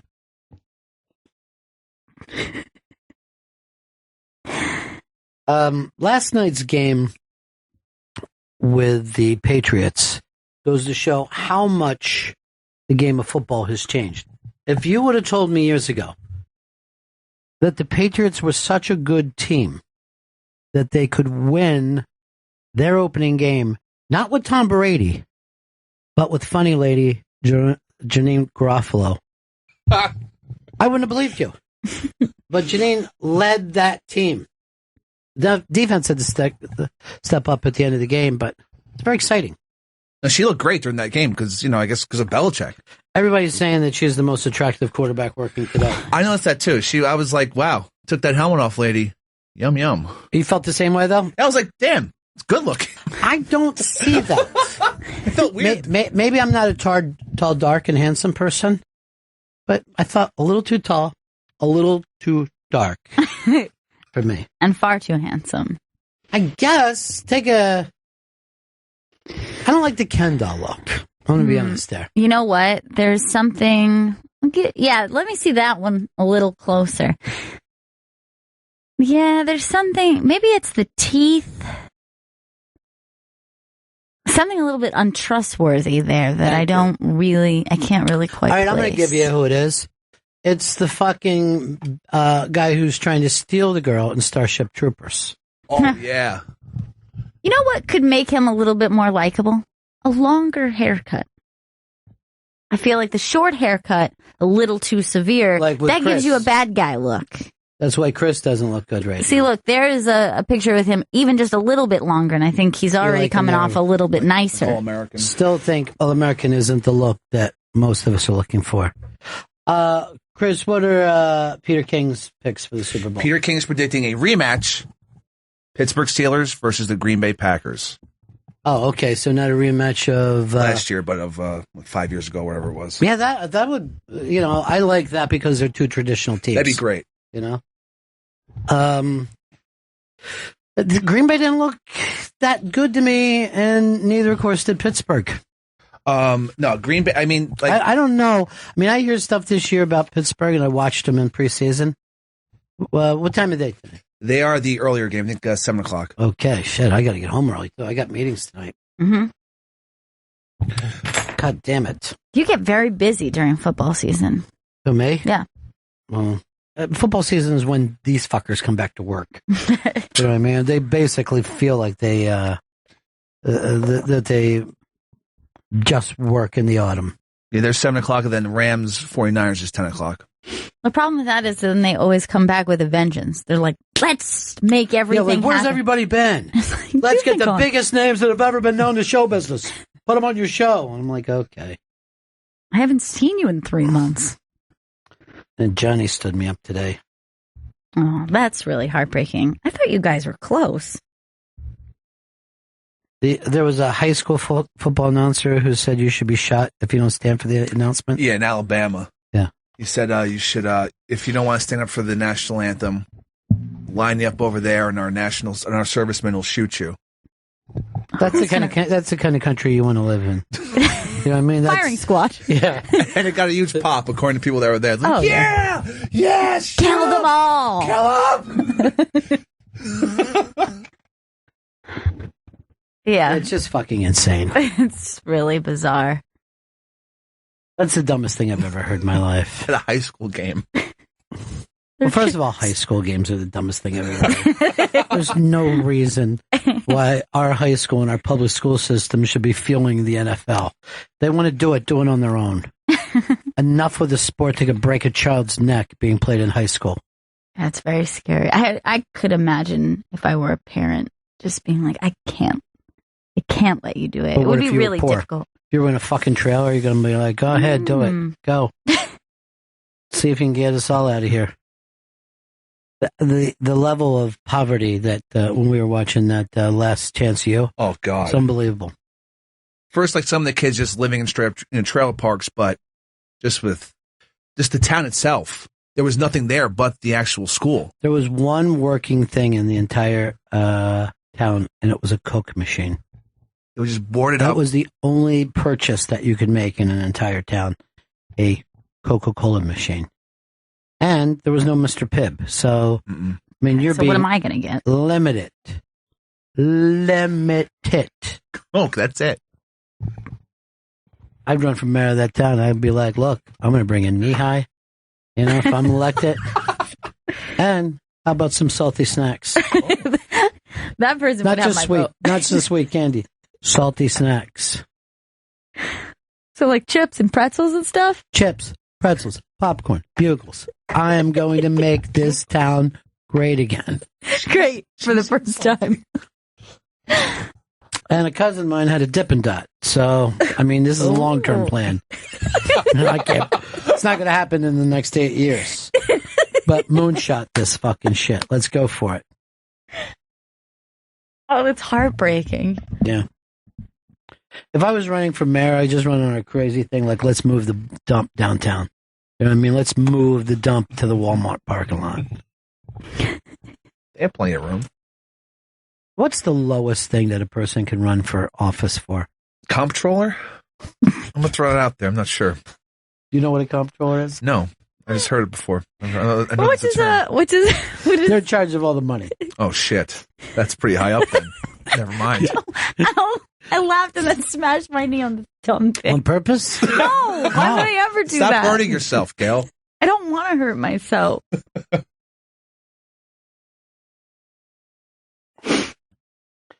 Vito wants to know what it takes. You were bringing up to me before the show what it takes to have a good football viewing experience. Yeah, so I was with my friends this weekend. And And you have friends outside of here? Bullshit. I have at least 5 of them. Okay. And I'm with a few of those 5 friends. Your crew? My squad, as I like to say. And they didn't want to order wings. Where do you order them from? I usually go Blondie's. Mm-hmm. I think that's the best place in Manhattan. Where were you watching them? Where were you watching the game? I was at my apartment. Okay. So you're there with your squad. You're watching what game? Giants? Jets. Jets. You're all Jets fans? Yeah. Did not know that. Thought he was a Giants guy. He's all Ets. He's at. So they didn't want wings, and you only hang out with black dudes, right? Yeah, half, blacks, Asians, Hispanics, one white guy. Okay, you're the one white dude. Yeah. Right? You bring the white perspective. Exactly. So, and how many of them were against wings? Everybody was against wings. This is surprising to me. Now, what did you guys end up getting? They ended up ordering pizza. And you would have nothing to do with them? And I was disgusted with them. And they wouldn't even let me order from a place like Ray's where I could get my wings and they could have their pizza. They had to go to their like fucking pizza place. I got news for you. I don't have a problem with anyone refusing to eat Ray's fucking pizza. A. B. Anyone who eats Ray's wings, I don't even think should be not only part of this show, but part of this company. You would be willing to take a mediocre wing rather than no wing at all, is your point. If I'm watching football, I need wings. Like, that's... Vito want wingies. I don't think there's a substitute for football. What was that, Vito? I don't think there's a substitute. I think you need wings when you're watching a football game. Well, wings are probably moved to number one these days. I enjoy a wing during a football game, but I am willing to eat other items that are... I don't want a healthy snack during a football game. I did cheese, crackers, and fruits. That's a healthy snack, my friend. That's pretty good. You're right. That is, and that was a delicious way to enjoy the day. I like some guacamole with chips. I'm not. I mean, and I can't disagree with wings or pizza, but I'm not locked in where it's Sunday, it's wing day. Got to have it. And by the way, I don't like to order wings to come in. You only like to go out for wings. I feel like I either order out or cook them at my house. And I'm not the one cooking them because I'm watching a fucking game. Right, you're busy. So that's a lot to ask somebody, make all the wings while I sit here. Chris, what do you have to have during a game? Hoagie. Hero sandwich. You don't have hoagies. Hero sandwich. You don't know what a fucking hoagie is. You don't have hoagies? You don't know what a hoagie is? The fact that you said hero sandwich. Hero sandwich. It's the dumbest statement ever. Which is it? Is it a hero? Is it a sandwich? It's a hero sandwich. Where do you get it from? Sal, Chris, and Charlie's. This again. Oh, I already boy. heard it. That's a shit. I've heard it from stinks. everybody in fucking. I heard. When I'm proven right, I'm going to feel so good about myself. Greg Stone. And who was in with Greg that day? Andy Fiore. I forgot that was Andy. Yeah. Andy and Greg Stone. And they not only disagreed with Chris, they mocked you out pretty fucking good. Yeah, but they're going to look like idiots when the sandwich goes down. And guess what? When the sandwich goes down, what do you? When the sandwich, the challenge goes down. Greg Stone's already out of the Eliminator. Already out of Highlander. That's nothing to do with food. That's not related. You can't trust his football picks. You can't trust his sandwich No, picks. I disagree. That's not fair, and I'll throw this out. This is no. Exhibit A. My biggest problem were, Chris, unlike you, those people live in the neighborhood. Yeah. And let me see I'm going to guess it's South Chris and Charlie. Sal, Chris, and Charlie. The way he says it sounds like South Chris. Sal Chris, I always thought it was. Vito, let us know when Sarah's here. That does not look delicious by any means. That's what he was calling Anybody a who would hoagie. eat that doesn't know fucking sandwiches. That's what he just Was called that your number one sandwich? Yeah. Okay. I forgot that we were going to do and I mean, this happened how long ago? Months ago. I mean, at least a half a year ago. And Chris is still furious about it. Oh, yeah. Furious about it every day. He's Fiore at Fiore. Who should be the judges for this? Because you shouldn't be a judge. Greg or Andy shouldn't be a judge because I say me and Gail, and we need a third judge. Vito, it's not his cheat day. Can't be him. Right. We'll bring a third person in. I think maybe Disco Dan. Why don't he be on the air? Okay, good point. I didn't think about the fact that... I tried to get him on the air today. He refused to do it. He said, I'll see it too. That's not. By the way, that's what he was calling a hoagie. I know. That's disgusting that you would call that a hoagie. You're going to enjoy it. I don't. First of all, I'm saying that's not a hoagie. You could be sued for even calling it as such. Okay. It's a hero sandwich. You're going to enjoy it. It's not a hero sandwich. No one ever makes What that. is it? Why don't You people could just say hero? That's just hero a means hero. sandwich. You dummy. That's like saying it's a sandwich. Holy shit, that's a fucking great idea. The sandwich. I put a sandwich inside a sandwich. Like a tinier sandwich? Mm-hmm. And off we go. Straight to the fucking top of the charts. Who does Greg Stone always hang out with? Anthony DeVito. Would you consider Anthony DeVito for a third? No, they're goddamn thick as thieves. I don't trust DeVito. The judge. You and I are thick as thieves. Yeah. And I'm a judge. Gail and you were thick as thieves. Aren't we thick? As thieves. All right. That's a good point. I mean, if anything, he should be more. Here's what he's ready to go on the pallet. Where does he get his food from? He's a fan of, I know he's a fan of Greg Stone's place, A&F. Okay, that's what I was talking about. Greg, though, A&F is the superior sandwich place. No, it's the less superior. Inferior is the word I was looking for. I heard what the boys had to say, though, and they were. You hear what I have to say, and I'm right. Argument. Sal, Chris, and Charles. Sal, Chris, and Charlie in Astoria. So you each have a favorite sandwich, and that's it. Yes. There's no other sandwiches you ever do besides your hero sandwich. There's really only two sandwiches to get from there. The bomb. Wait, hold on. Hero sandwiches. Is that the bomb? That's the bomb, yeah. By the way, a regular Italian. The bomb. Why don't you just call it the bomb rather than a fucking hero sandwich? If someone has a specialized sandwich, I call it that. Yeah. I don't try to put it into it. That would have been an interesting answer when you said, what's the one thing you have to have during a game? And you answer, the bomb. Then that would have had me leaning in going, who is this guy? Rather than, why is he saying sandwich twice? I mean, this guy seems cool. Could you do a kind of lunch meat Italian sandwich like this during the game instead of your wings? I could, but I mean, for me, like, there's just something about, I like that I could go back and forth on the wings. I like you could get a few different flavors. Big fan of blue cheese. I really love blue cheese dressing. Yeah, noticed. First of all, what you just said made me think, oh, Vito must be the worst first date in history. Big fan of blue cheese. Just making small conversation like that. What about you? Where do you fall on blue cheese? If I was a woman, I'd be like this. I wonder if I can choke on this wing. Just choke until I'm die. Is there a way to swipe left now? Can I swipe him out of my life? I think most foods that are just generally comfort foods, I would be happy during a game. I would eat pizza. I would eat hoagies. I would eat a cheesesteak. I would eat chili. I would eat, yeah. It's not like it has to be a specific I one. agree with you. I don't want to do the same thing every week. You know what I ate during the Eagles game? The Blue Apron Sloppy Joe. What'd you think of it? I found it to be delightful. Here's why I think you did the right thing. I think it's a lunch and not a dinner. That's what I did. I did it as a lunch. I think it's a lunch and not a dinner. Sarah's here. We can break again. That's what he writes to me. As long as you've been doing this show, do I beg him not to write stuff? Do I beg him just to jump in and say it's time to break again? You do say that. We need a break, Ron. No, I've already fucking read it. That just annoys me. I am voting against you and your hero bomb. I call it the bum. What else is there besides the bomb? And just an Italian. Why don't you like the Italian? That's good, too. That's the one I'm going to bring out here for you guys. So you're not bringing your classic, the bomb. What I'm putting up, because I think the bomb's going to be too much for you guys.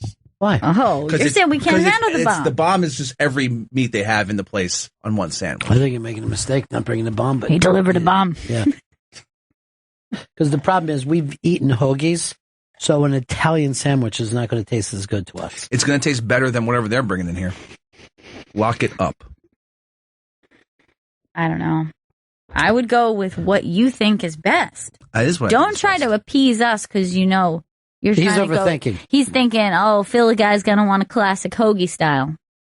I wouldn't do that. I would go with what you think is best. Do they do anything besides sandwiches there? It's just a deli, just sandwiches and a 2-sandwich deli. Well, you can make other sandwiches, but these are 2 sandwiches that people get. Oh God, what? That's crazy. They can make other sandwiches, but this is the 2 sandwiches that people get. Yeah, no, that's a crazy statement. It's not a crazy statement. You either have a menu or you don't. They have a menu of cold cuts. You can get a turkey and cheese sandwich, sure. And then they have one specialty menu with 2 items on it. So why do they keep it on the menu? I don't know. I don't run their business. But that makes me think they have a bad business. They have a great business. There's fucking line out the door every day. Is there? Yeah. People love this fucking place. Let's change it when he said line. You know. I got a break. Sarah Tollemache is done next. You lucky people in New England can go see her at the Rogue Island Comedy Festival, Newport, Rhode Island, Sunday, October 9th. Rogue Island Comedy Fest.com for tickets. Right back. Bennington. Welcome back to Bennington. Thanks. Oh, thank you so much. Sarah Tollemache is in studio. Sarah's performing at the Rogue Island Comedy Festival in Newport, Rhode Island, Sunday, October 9th. Go to RogueIslandComedyFest.com for tickets. And you can see her, The Bullshit Women sketch show at UCB East in New York City on October 18th. Go to UCBtheater.com for tickets. And she'll be performing with Joe List at Rooster T. Feathers Comedy Club in Sunnyvale, California from November 10th to the 13th. Go to roostertfeathers.com for tickets. Good to see you, Sarah. Yeah. Thanks for having me, guys. I like the fact that you and Joe List also both have Hall & Oates songs. Yes. Yeah. You have That Hall & is Oates intro. one of the Sarah songs. That's my favorite one. Better than the Sarah. Yeah. Oh, whatever that Starship did that, I think. Starship. And then I think there's Fleetwood Mac. Yeah, Fleetwood Mac. Oh, yeah, that's a good one, too. Yeah, I like it too. And I think there's Ray LaMontagne. That one I don't know. Okay. But it's a Bible name. Yes. You have a Bible name. Mhm. Gail, you don't? I don't know. Someone told me that the original thing for the name Ronald, which is mine, is one who hides. That's what it means? Yeah, that doesn't make me feel good about myself. Do you know what they say Gail means? No. Joy of the Father. Oh. But do they mean God? So true. Or her own father? Christopher was Saint Christopher, right? Yeah. The saint that was taken away. Yeah, which really annoys me. What happened with Christopher the Saint? They say he was a saint of travelers. Well, yes, but he was the most popular saint, Saint Christopher. Everybody's Saint Christopher. And then they said we looked into it, and there was no Saint Christopher. It was like saying Easter Bunny. So, Chris, your name is like Easter Bunny. That's cool. Now, Sarah was she was bros with Mary? They were pregnant at the same time together or something? Wasn't there a mother? Well, like Sarah might have been the mother. Maybe that's what it was. Yeah. I know Sarah was pregnant at some point. With an Abraham? Yeah. Okay, so maybe it's First Testament. I was thinking it was I don't know. I wanted to read the Bible. I'm going to do it on tape. You know what I mean? Just have somebody read it to me because Catholics didn't have to read the Bible. Who narrates that? Whoever it is, it's going to be a really tough gig. Yeah, that's a long book. I don't care what. I mean, when I listen to a book on tape, I'm like, Sean Penn will do it. I'm like, does Sean Penn really have time to read On the Road to Me? It's very lengthy. Yeah, process. It's tough. To do that. I don't know how long a book read is on tape. Well, I can't make it through a 1-minute commercial without fucking up, you know? Yeah. So I can't imagine. Could you do 2-3 hours a day? I think that's too much. It's too much reading. Because it's not, at that point, it's not even talking. It's your eyes. Yeah. I feel like my eyes would get tired from reading what I have to say. I was reading something out loud to Joe today and I stumbled several times. Because he doesn't read. Yeah. Oh, that's so sad. That is so sweet of you. Yeah. Yeah, he's going really blind. Yeah. Joe reads like this. Unless they stay with it, Joe. Junior. Dude, we had a guy that was famous for not being able to read. It was a Washington Redskin that they found that he got all the way through college to read. And he did our show. When he did it, one of the co-hosts said, all right, we're going to play a Washington Redskins thing, and we're going to give you the question to read. None of us realized how stupid that was. Oh. And he struggled through the question. Oh, no. Yeah. Like a Lifetime movie thing. Did you cry? No, but I actually, normally I would have thought it was funny, like I did in school when someone couldn't read. But when you make it to adulthood, it's not as funny. But when you're younger and someone has to read out loud and they can't do it, fucking great. I commend him for going through with it, though. I think he's lazy for not picking it up in the first place. Because if that was me and you handed me that, I'd be like, this thing's dumb. This whole show's dumb. I'm out of here. I would respect that more. I don't read for nobody. I do get anxiety, though, if I have to read out loud in front of people. Oh, in school, that was terrible. Yeah. That was a terrible feeling. I actually remember counting the paragraph. You know, like they would make you go paragraph. So I'd be like, that's about 6. So let me just take a look at 6, see if there's anything either difficult to pronounce or just embarrassing to say that you don't feel like saying. And then the teacher would always mess you up because they're like, that was a little paragraph. You get to read 2. And now you're like, now I got to like change quickly. That's horrible. I remember one time I was reading out loud and I knew how to say Arkansas. But as I was reading it, I pronounced it Arkansas, and it got such a huge laugh, and I felt so stupid. There is one word to this day that I misread, and that's the word chaos. 100% of the time, I'll say chaos. And that will get a fucking embarrassing line. I have a memory of a friend of mine reading aloud in high school, and he said epitome, and we were loving it. What? It's epitome, you dumbass! And then one time I read impotent instead of impotent. And again, the embarrassment. You know what mine was reading aloud. When I came to New York, had to read something aloud, and because I was from Florida, came to me, and I said, fertile. And everyone found that to be hilarious. No, I didn't mispronounce it. That's just how I talk, y'all. It's fertile. There's only some accents that are acceptable, and particularly for women, we are tough on a Southern accent. Yes, they were rough on me. Yeah. They were like, you sound dumb. Bumpkin. You sound like a bumpkin. And I was determined to just get rid of it. And now I kind of wish that I hadn't. Not that I think it really was that thick, but it's very embarrassing when somebody notices it.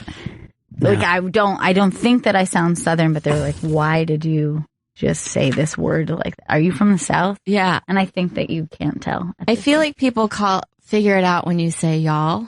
Yeah. Right. And I love saying y'all. Yeah. It feels fitting instead of you guys or you. Well, we just found this out the other day. Women don't like the you guys when there's a woman. Yeah, it feels weird. It doesn't bother me. This is what I feel like when I say you guys. It makes me think of Goonies, where he's like, hey, you guys. Yeah. So I just prefer saying y'all. It sounds The electric friendlier. Company also started with hey, you guys. Yeah. Little forgotten show, overshadowed. I always thought that I didn't say y'all because I didn't say hey y'all because that wasn't natural to me because I wouldn't say hey you all. Right. Yeah. But I realized that it would come out, let's say if I was giving you guys a hard time or something, like y'all need to take care of this. Like y'all are real confused about this. Y'all just better. And I'm like, oh, I do say that. You seem like that you were going, your accent, it sounded like you were going to invite a black man into your home to bust up a Chippewa, have sex with him, and then accuse him of rape.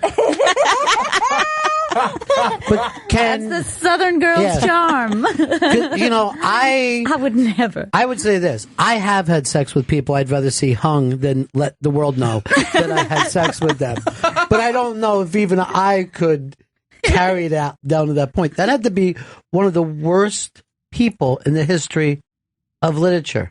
Oh yeah, that's such horrifying. A terrible thing, and I remember reading it, being like, "But you just wanted to bang him, lady."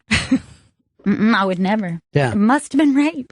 But he was also. It was almost like if you watched the movie, he was almost like Forrest Gump stupid. You know, like he was a real dummy, and it's almost like she had sex with a special needs person. Yeah, she did the raping then. By modern day standards. Yes. By Hoyle, as they say. I believe Hoyle has a little bit on that. Go ahead, Chris. I want you to be the guy who jumps in. You're like making it sound really exciting to see Sarah at all these places. Sarah Tollemache is in the studio. She's performing at the Rogue Island Comedy Festival in Newport, Rhode Island, Sunday, October 9th. And you can see her at the Bullshit Woman Sketch Show at UCB East in New York City on October 18th. Go to ucbtheater.com for tickets. And she's performing in Sunnyvale, California with Joe List at Rooster Teeth Feathers Comedy Club, November 10th to the 13th. Go to roosterteethfeathers.com for tickets. You will do sketch and stand-up.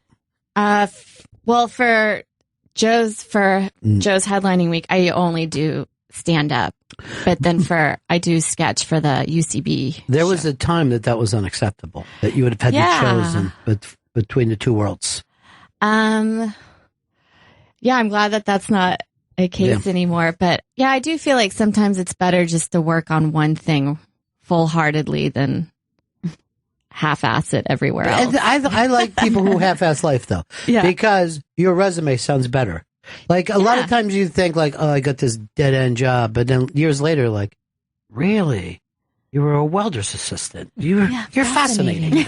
You're fascinating. How'd you end up there? When you read, like, David Sedaris, all he has is all these, like, fascinating side jobs for, like, 20 years. Yeah. And then you're like, oh, it's so funny now. Right. Oh, you used to be a housekeeper. Yeah. But at the time, how many times do you think he lied and didn't say he was a housekeeper, like when he was meeting people? You know, and those are his best stories. No one ever has a great story of when life was working out. You never want to hear anyone tell you a story when they won a fist fight. It's only when they got beat up that it becomes an interesting story. Yeah, it's more relatable, maybe. Yeah. Same is true of jobs. Yeah. No one wants to hear about a wonderful job that you had. You know, that you were working with Bridget Nielsen. Great. It does sound pretty good. Yeah, it does. It sounds really I know, good. I turn it around. I do want to hear all about that. What did she eat? Did she work out every day? Did you call her Brigitte? Yes. You and Joe were just in Europe, though. Yeah, Joe was on tour with Louis for it felt like a month. It may have been, I think it was 17 days. Who closed? Who was the headline? Joe did. Okay, good. I know in Louis Europe- just did guest spots. And then I caught up with him. I hung out with those guys probably like the last week of the tour. That had to be so much fun. Because, it was super cool. Yeah. Yeah. What cities? I met him in Prague. And then from Prague, Joe and I took the train to Vienna. Love it. And then we stayed there about 2 days, and then we took the train to Budapest. All right, this is fantastic. It was great. Very romantic. Now, the people that come to see this show are expats or are they locals? They're locals. Wow. I know. I thought the Budapest one was the most interesting one just because of what I saw, because it felt like they don't get a lot of American stand-ups there. And that the crowd was great. Like, so everybody killed. But they get Joe List. They understand what he's talking about. That's mind-blowing to me, because I remember when they were on the other side of the Iron Curtain, that you wouldn't even, not only would you not go there, you wouldn't know anyone who'd ever been there or met anyone from there. And now Joe List can go there, do stand-up, and they get it. Yeah. That's insane to me. It is. I don't know. It's just like, I guess with internet that they pick up on it, and podcasts, and the world is so tiny now. Yeah. It's so small. It's crazy. Like when I was a little kid, if I went to Mississippi, nobody would understand me and I wouldn't have understood them. And I did. Yeah. I went there and like people were like, you're crazy. You know what I mean? And I'm like, no. I mean, I've been on a bus with a black person. It's not so bad. Yeah, certainly in this country, there's probably not anywhere you couldn't live. You could probably adapt to any place because you've got all the same shit and you have access to Too much of the same shit. Well, there's like, you'll go over and you're like, I want to buy something here that I couldn't get anywhere else. And then you're like, no, you pretty much can get everything you want. Yes. So sometimes it takes away that from part the specialty. Of it. Yeah, that part of it that you can't, well, first of all, you cannot drop out of society anymore. Like, I had friends in third grade, and when they moved, we all cried because we were never going to see each other again. That would be it. But now you could leave, you graduate from school in Jersey, and you move to Seattle, and the same people are texting you and Facebooking you, and you're just like, I haven't even left. It's crazy that way. Yeah. That's the insane part of it. You can't drop out. You can't change who you are. I'm about to go to my 20-year high school reunion. Mm-hmm. And I feel like because we are in the age of Facebook. Right. We all know what we did last week. Right. And that is a strange thing where you can't go there and be like, Tommy? Yeah. Is that you? my God. I will recognize probably everybody there. Even people that gain 70 pounds. Yes. It will not matter. And you know all their kids, and you know what their, husband looks like. I had a very surreal situation. I had a coworker who I worked with many years ago, and we're friends on Facebook, and I recognized his wife and children who I have never met. Oh, God. And you it saw him on the street, really creeped me out. That is nuts. Yeah. So I have never met his wife and children, and yet I know them from his Facebook. And it was at first going to be like, hi. And then I realized we have never been introduced. Yeah, you know their names. I know their names. I knew exactly what they looked their like. Extracurricular activities. Really gave me the creeps. Oh, yeah. I had this incident. I went back home to visit my parents, and I saw this girl that I was somewhat friends with in high school, but we never kept contact for the last 20 years.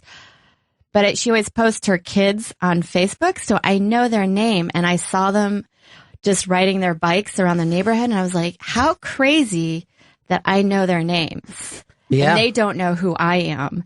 That I was like, I could totally kidnap these kids right now.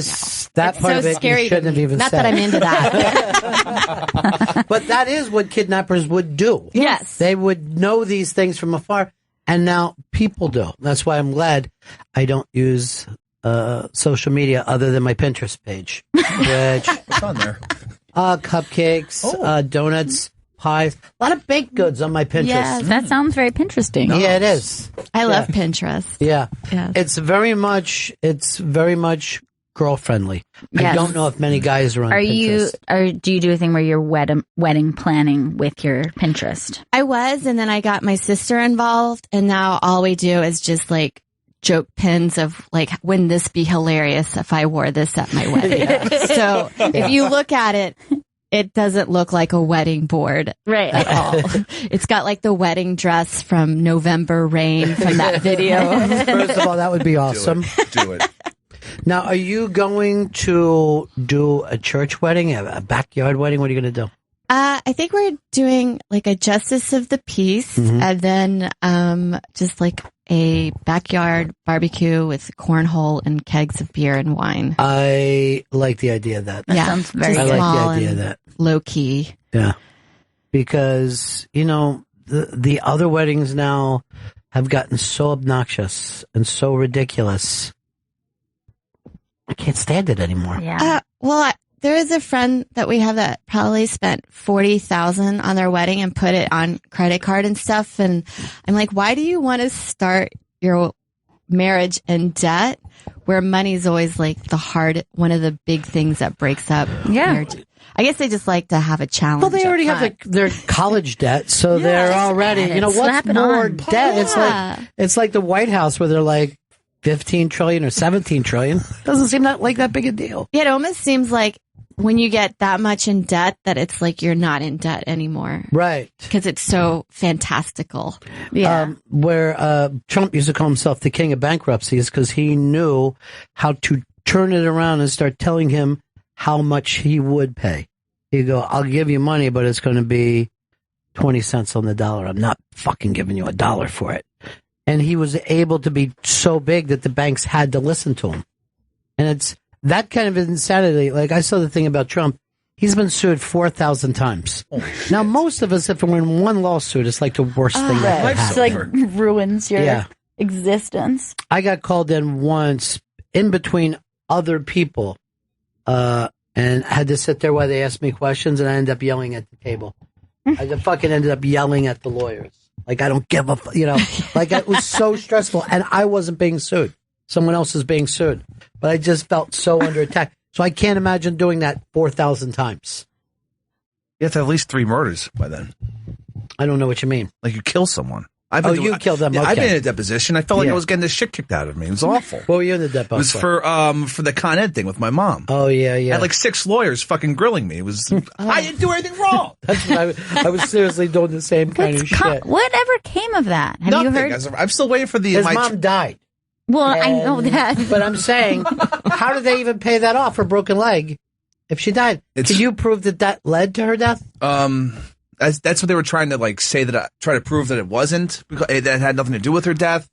And Look, then even so, it happened immediately before, and then she was not strong. Yeah. She was not. Yeah, and plus pain and suffering leading up to her death. That put her through pain and suffering. Yeah, because she never worked again, right? No, she got hurt. They fired her. She got fired from her job, and then she died. You should never stop suing everyone. No, I'm not. They still sent me the script of my deposition, so. The script. He calls his depo a script. I gotta learn these lines. No, fuck you. You're the asshole, not me. Read away, Chris, because this is all interesting stuff. Sarah Tollemache. Going on. Sarah Tollemache is in studio. She's performing at the Rogue Island Comedy Festival in Newport, Rhode Island, Sunday, October 9th. Go to RogueIslandComedyFest.com for tickets. And you can see her The Bullshit Woman sketch show at UCB East in New York City on October 18th. Go to UCBtheater.com for tickets. And she's performing with Joe List at Rooster Teeth Feathers Comedy Club in Sunnyvale, California from November 10th through the 13th. Go to roosterteethfeathers.com for tickets. And on Twitter, it's at @Tollemache. Now, do you think Joe List could do a sketch? Do you think he could jump in? I think he could. Yeah. Joe's actually got good acting skills, I think. It's amazing how many comedians do. I was saying the other day, I think Robert Kelly's as good an actor as anybody. So funny. Yeah. And great at doing some dramatic stuff. Yeah, he breaks your heart. There's something like he knows how to bring. Some horrible things happened when he was younger, but he knows how to bring that into his eyes somehow. Nick DiPaolo is an amazing actor. Where those two guys, I think, as much as anybody, I forget Dan Soder is Dan Soder too, which is crazy to me. That's crazy that I would just be still watching a story instead of going, there's Dan Soder. That's my friend. Honey, come in here. I It's do Dan that to Soder. friends of mine who are professional actors. Like, they're not comedians. It's like their only focus is acting. And I'm like, I know that dude. Yeah. He's acting like someone else. It's weird. Why is he saying that's his name? I'm not going to tell my Bobby Slayton story together, but it does make me laugh. You remember? Because Bobby's been in a lot of movies, but altogether, it's only 2 hours, 2 minutes and like 50 seconds. Yeah. And he's been in like 19 films. And I go, it has to be longer than that. And he said, no, because every time I see him in a movie, I just point at the screen and go, there's Bobby. And that's why I don't realize how small his part is. But it's really funny to see your friend on a giant screen. That's it's a trip. insane. Yeah. Today, Bridget Jones was in here. Yeah. Bridget Jones's diary. And you know how she gets fucked with in the papers? Yeah, they're very upset because I guess they said she had work done and everyone said her head is And totally she looks different. hideous. But Chris and I just saw her. Stunning. Yeah. Great. Stunning. She's Now, good. here's the thing. So I'm staring at her like there's Bridget Jones. We lock eyes. We give each other a smile. I felt for that moment I could have been in a Bridget Jones's diary. Yeah. Wow. Maybe as the guy who seemed like a nice guy in an attempt at rape. That would be the part I think I could do. Like that was like Costanza's part in Pretty Woman. In Pretty Woman. Yeah. He was the friend Who? Yeah. and then tries to rape her. I know. Literally and then we're tried supposed to to just like physically move rape. on after that as though that's He had not disturbing. Not even seduce.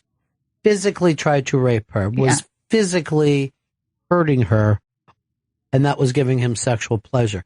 And that's why I can't stand to watch Seinfeld. I just see a rapist in it. Yeah. Every single week. He's pretty good as the creep, though. He's better as the creep. Yeah. He's better. Because he has He's an a unlikable. rapist. that. Channels that energy. Yeah. Who do you think could play a rapist? Well, I mean, I know Kurt Metzger did on the internet, but he didn't actually even do it. He was just defending Right. a rapist. And he got more of the heat. More. Yeah. Oh yeah. No one could name the rapist. Yeah. Anyone No, I was don't know like, who the no, rapist yeah, is. no one could. He was actually my first roommate Oh, Jesus. when I moved to New York. I lived with him for 2 months, and he never had any weird issues with the guy. But you're pretty. Why wouldn't he try to rape you? What was I know. That's I really don't know. insulting. And I threw myself out there. Put yourself out there? You got drunk so often. You would do all the drinking. Now, do you believe the allegations, knowing him the way you do?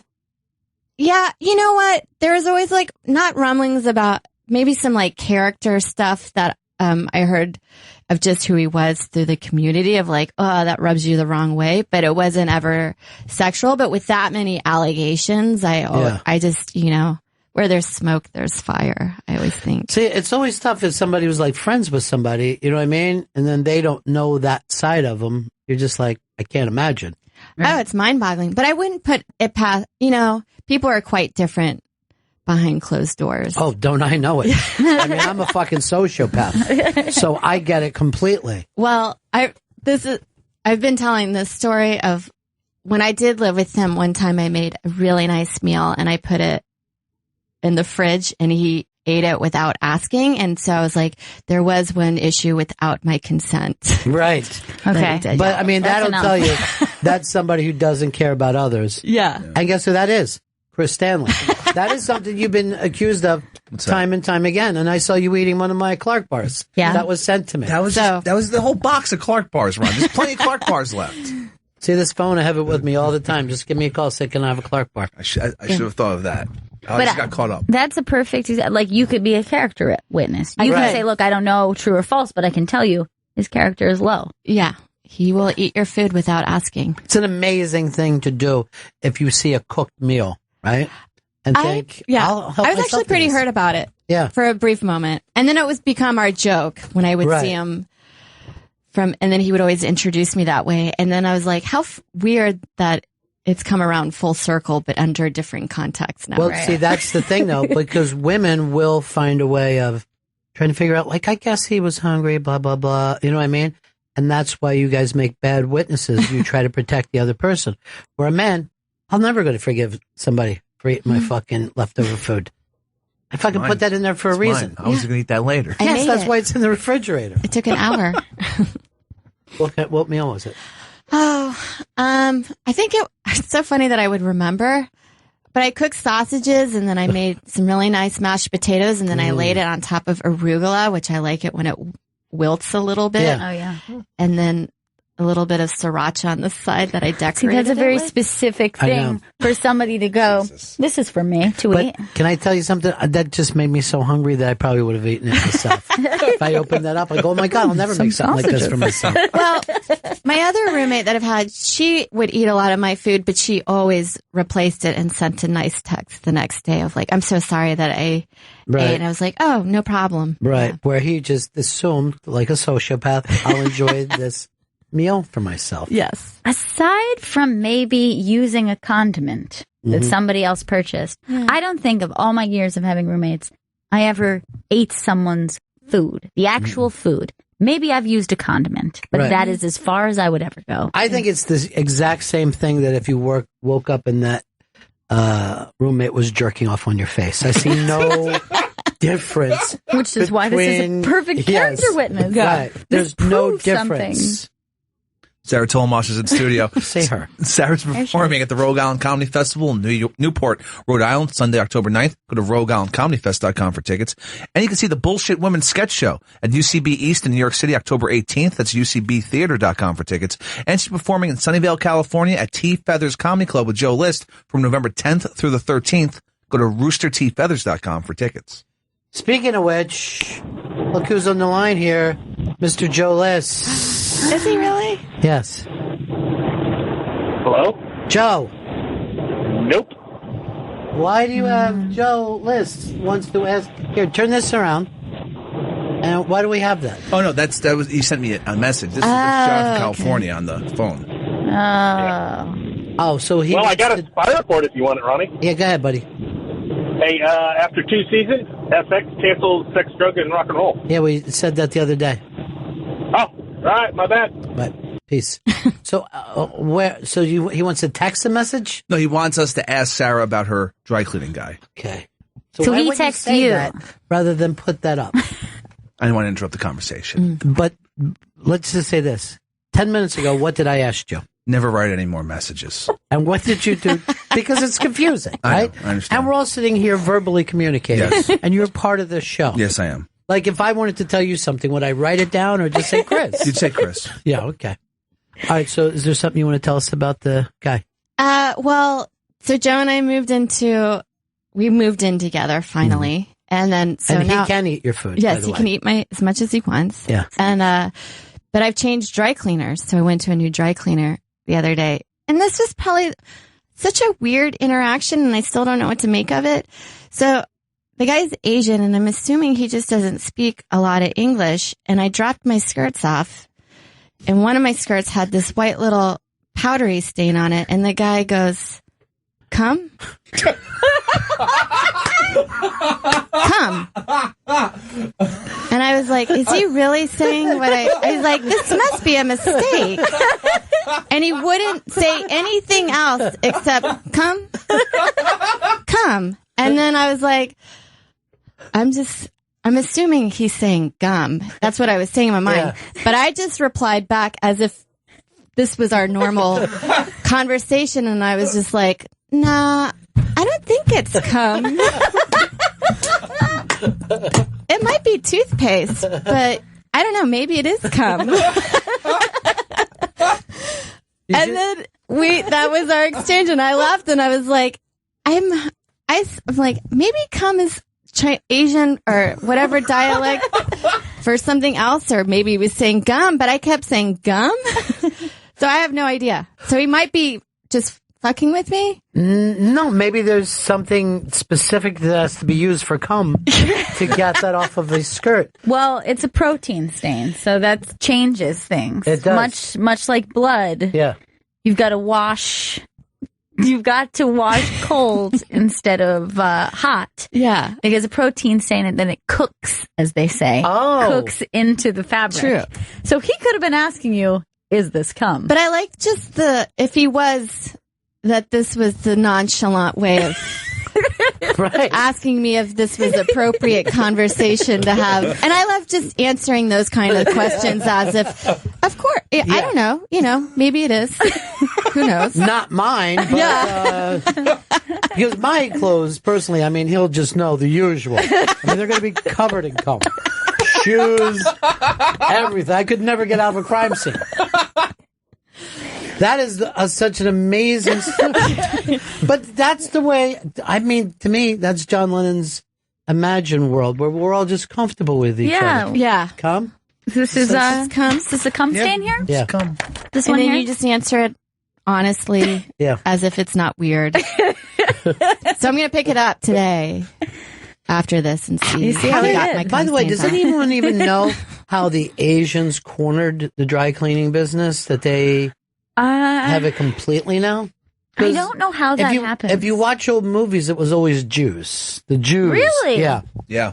There would always be a Jewish woman in charge of that. And then they were also the sewers and, hemlines. And now it's almost straight Asian. Almost straight 100% Asian. Across the nation. Yeah. Because in Texas, it's the same way. Right. Mm-hmm. And then, of course, if somebody owns a small motel, Indian. Mm-hmm. Indian everywhere.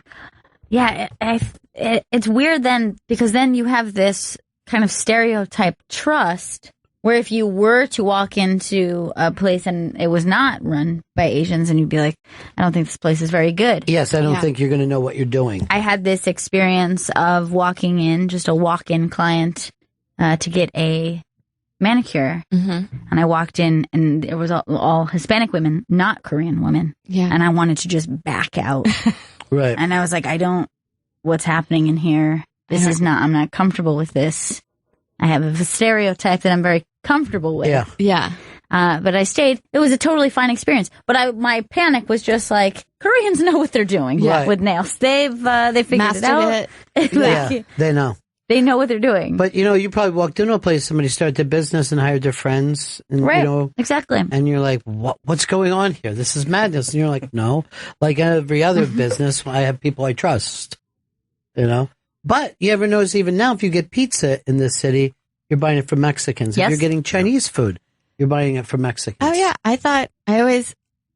When I moved to New York, I was like, who does the best Mexican food? Chinese. Yeah. Yeah. It's weird. They switched over. Yeah. They moved in different directions. Different. Yeah.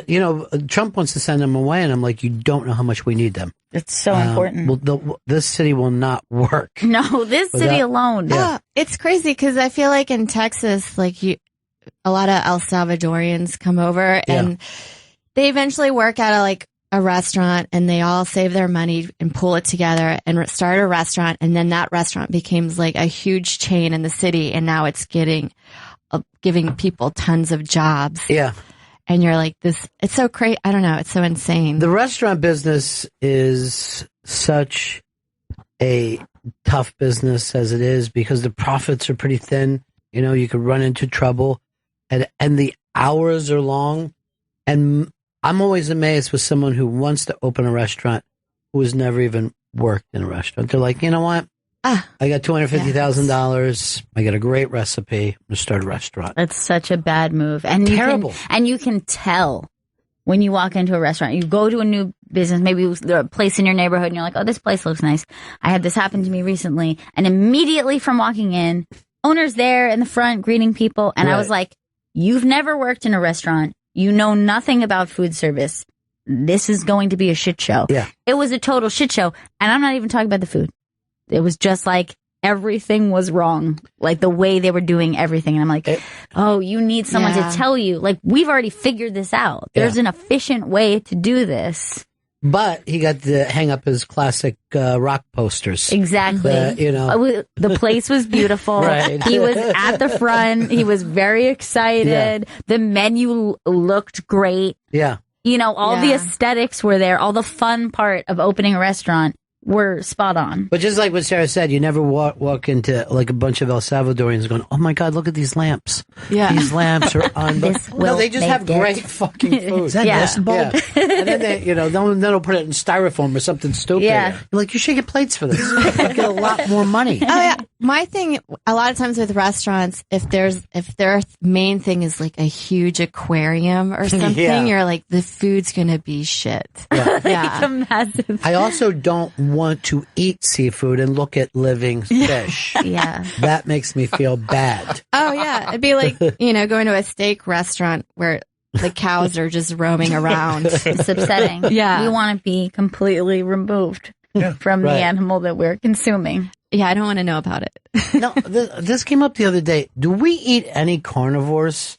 Is there a meat-eating animal that we will eat? Because we don't eat like wolf. Right. Some places eat some monkeys, I think, right? Oh, wait, monkeys don't eat meat, do they? I thought like they chimps will eat meat, or some bonobos are very violent, or like, oh my gosh, I forgot. I don't think so. I think they eat bananas and oranges and stuff, like friendly stuff. Yeah, like nice don't stuff. eat. No matter what, don't eat. This is something that looks like us chasing, jumping on the back of a. But we don't eat any kind of cat. We don't eat like a panther or anything, right? I have one thought in my mind right now, and that would be gator. You can eat gator. It's not common. It's certainly not anything that we. No, I've had gator before. Yeah, but that's a carnivore. You know why? Because they load it up with garlic. I've never eaten. And it's fried hard. Yeah. It's fried, and you're like, this is garlic. It's delicious. I mean, you could put garlic on a fucking baby. It's and naturally like this. Great. Yeah. Also, we eat shark, which is a carnivore. However, I can't think of a mammal carnivore that we eat. Yeah, and sharks mainly eat fish. Yeah, so I mean, that's like the fishy. occasional person. Right. It's pescatarian. What's that? Just fish? Yeah, it's pescatarian. And what if you eat both? You're omnivore? I think omnivores. Or is that big hotel in Atlanta? I can never remember. Yes, omnivore. They eat both. I cannot think of one mammal that is that we would ever eat.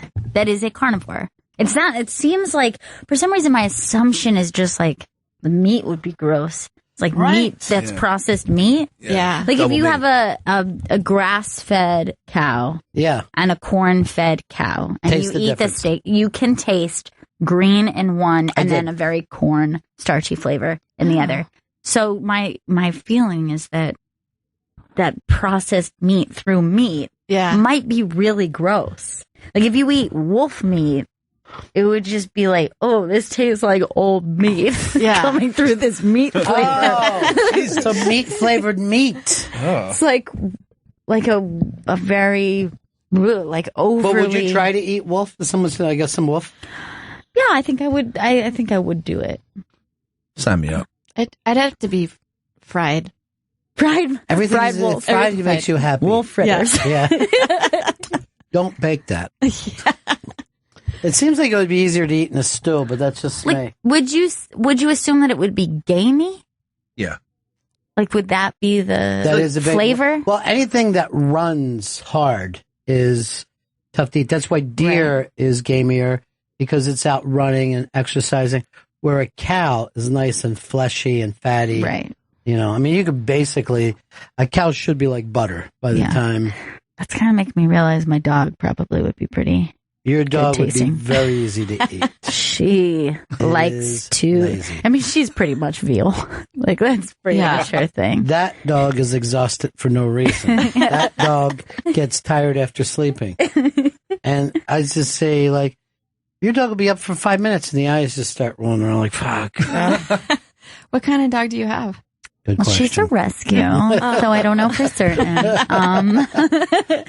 But she is most likely a Spaniel, Golden Retriever, and I've also heard American Eskimo vibes in there. She kind of looks like a small Golden Retriever. Like if you could imagine the cutest dog ever. That That's dog pretty is much her. the perfect way to pick up chicks, though, because the ladies whenever love her. I take that dog out, I talk to a lot of women. A lot. Oh, yeah. Babies are the same way. Yeah. Yeah, if you've got a used to- baby or a cute dog. I used to take Gail to titty bars. And Yeah. I just be like, He did very well. I'm mom and dad to this one. I am quite the wing baby. Sarah Tollemache is in the studio. She's performing at the Rogue Island Comedy Festival, Newport, Rhode Island, Sunday, October 9th. Go to rogueislandcomedyfest.com for tickets. You can see her The Bullshit Women sketch show at UCB East in New York City on October 18th. Go to ucbtheater.com for tickets. And Sarah will be performing with Joe List at Rooster T. Feathers Comedy Club in Sunnyvale, California from November 10th through the 13th. Go to roostertfeathers.com for tickets. And on Twitter, it's at @stollemache. Come. Robert in Texas. Yes, sir. What can we do for you? Yeah, she said that she can't think of any kind of mammal carnivore that you can eat. She but did. If you look online, you can find everything from lion meat and up. That just depends on where you look. Now, would you But it is eat available. lion meat, though? Is something delicious? That's the problem that we're talking about. What she was saying there was that, one can eat anything. Right. One can eat people, too. But do we? Do we eat it? Tasty. You just wrote me another fucking note. Oh, my God. Did you really do it? Chris, did you really do it? Yes, I did. Why? I don't want to throw your business out there. I got a meeting. But where's he at? Because it never starts on time. Am I supposed to meet upstairs? I believe that's upstairs, yeah. I believe that's what, as a producer, why don't you check with Don? Instead of writing to me, write to Don. Curtis in Houston. Yeah, I was going to say they're more omnivores, but hogs will eat anything, and we all love a nice piece of bacon. Okay. Yeah, pig is the most probably. Well, this is the thing about pig, and I can't say this about another animal. But one part of it tastes totally different than another part. It's the most versatile meat. Like ham, pork chop, bacon, all seem like three different foods to me. 3 great foods. Mm-hmm. And yet, anywhere you bite on a chicken, you're biting chicken. I don't care what's happening. It's there. very chickeny. Yeah. I think that makes it the superior meat. Pork, to me. Oh, I love bacon. Number one meat. They say it's pig good. of all kinds. It's good for you too. They say it's good. Oh yeah, it's healthy. It's a lean meat. Yeah, I it's use a lean meat. I use it to slow down my blood. Yeah. What he said? No, he's not responded yet. So maybe he's not even here. Do you even know if he's in town? He told me he is, yes. He told me he is. How? Email. Today? Today. Let's go. I'll take one last call. Here's Paul. Paul, what's up, buddy? Hey, 3841 to kick it back old school. What's up? I'm going to apologize in advance, but I'm going to befriend Chris Stanley. Befriend him? Talking about with South Chris and Charlie's. It's a great place to get a sandwich. And the other place? What's the name of it, Chris? A&F. What do you say about that? I'm not. I just heard he got shit for defending. No, he didn't get shit. Here's explain what happened, Chris. Well, Greg Stone and Andy Fiore came in studio saying that A&F Sandwiches in Astoria is the best sandwich spot in the city of Astoria, town. And I disagreed and said Sal, Chris, and Charlie's is. And they what? And they did not agree with me. They laughed. Yeah, they actually said not good. Yeah, they don't know what they're talking about. What's their reasoning for not good? I have no idea because it's a fantastic sandwich. So we're going to have a taste test. And let me be honest here.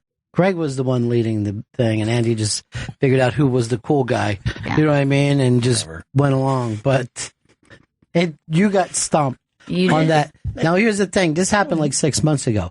He has kept an anger about Greg Stone, no matter what else comes up. Yeah. Okay. They'll be like, somebody like, oh, Greg Stone's playing there. And he'll be like, fucking Greg Stone. You know what I mean? That shit. I haven't this isn't gone. Yeah. This will always be there now. Always. Because he made you look the fool about your favorite sandwich. He's going to look the fool once his taste test goes down. And I can't wait. That's not what I said. I said he made you look the fool. He thinks he made me look the fool. So Gail and I are going to judge. Yes. And who is our third judge? Anthony DeVito. His crony. What nationality are these sandwiches from? That's a good question. I don't know their sandwich. I don't even want to know what their sandwich is. I thought you had their sandwich before, and I thought you said no. I haven't been to A&F. I don't even know what the hell that is. So why could you say that it isn't better? Because it's not better, Ron. But you don't know that until we do the this changes taste. everything because they have more information than you do. They tried have both. had both sandwiches. They've been to both places. You didn't even go to this place. The only reason Stone's saying that place is great because they named a sandwich after him. That's it. Okay. I love when people name stuff after me. Yeah. The Ron Bennington cupcake, still the number one seller in Chicago. Ma'am and Stout 8 years. named a sandwich after me, and it was a point of massive pride. Do you did they still keep that going? I think they do it as a special now and again. So it's I think they have a rotating menu. Smart. But they bring it back. Smart. That's a very high pinnacle. Oh my God. A sandwich? A New York City sandwich? Yeah. Wow, that's huge. It is huge. Now, nothing against Greg Stone, but his isn't in Manhattan. I mean, that's true. An outer borough sandwich? Oh, yeah. Anyone could just get an outer borough sandwich. Give me the Crazy Eddie. All right, we don't know whether I have this meeting right now. Who would line up a meeting exactly at the end of my show? Don Wicklund texted me back. He said, yes, that's fine, meeting upstairs at 3. Okay. I'm after 3, so I'm late for meeting. Sarah, it's wonderful to have you here. It's great to have you back. Thanks for having me. Let's do this more. Definitely. Because you're great on the air and Chris isn't. No. Let's just say this. He's not going to vote for Hillary for the main reason that he's not female friendly. Okay. Yeah. Well, he does. He has a judgment of women. You're still voting for Hillary? I am. Based on the sickliness, yeah. I'm voting for Hillary. Even after she showed up to the 9/11 thing drunk yesterday? Totally. In fact, I have more respect for showing up drunk. Okay. Yeah. Why she wouldn't likes you? to party. That's true. Then handle it. Yeah. You know what I mean? Well, she's been on a bender. Nobody even knows. That. I've been to AA meetings drunk. Go ahead, Chris. Sarah Tollemache has been in studio. She's performing at the Rogue Island Comedy Festival in Newport, Rhode Island, Sunday, October 9th. Go to RogueIslandComedyFest.com for tickets. It's fun. I've never been. I'm assuming it is. And you can see her Bullshit Woman sketch show at UCB East in New York City, October 18th. Go to UCBtheater.com for tickets. And Sarah's performing with Joe List at Rooster T. Feathers Comedy Club in Sunnyvale, California from November 10th through the 13th. Go to roostertfeathers.com for tickets. And on Twitter, it's at @Tollemache. I'm going to be at that show, too.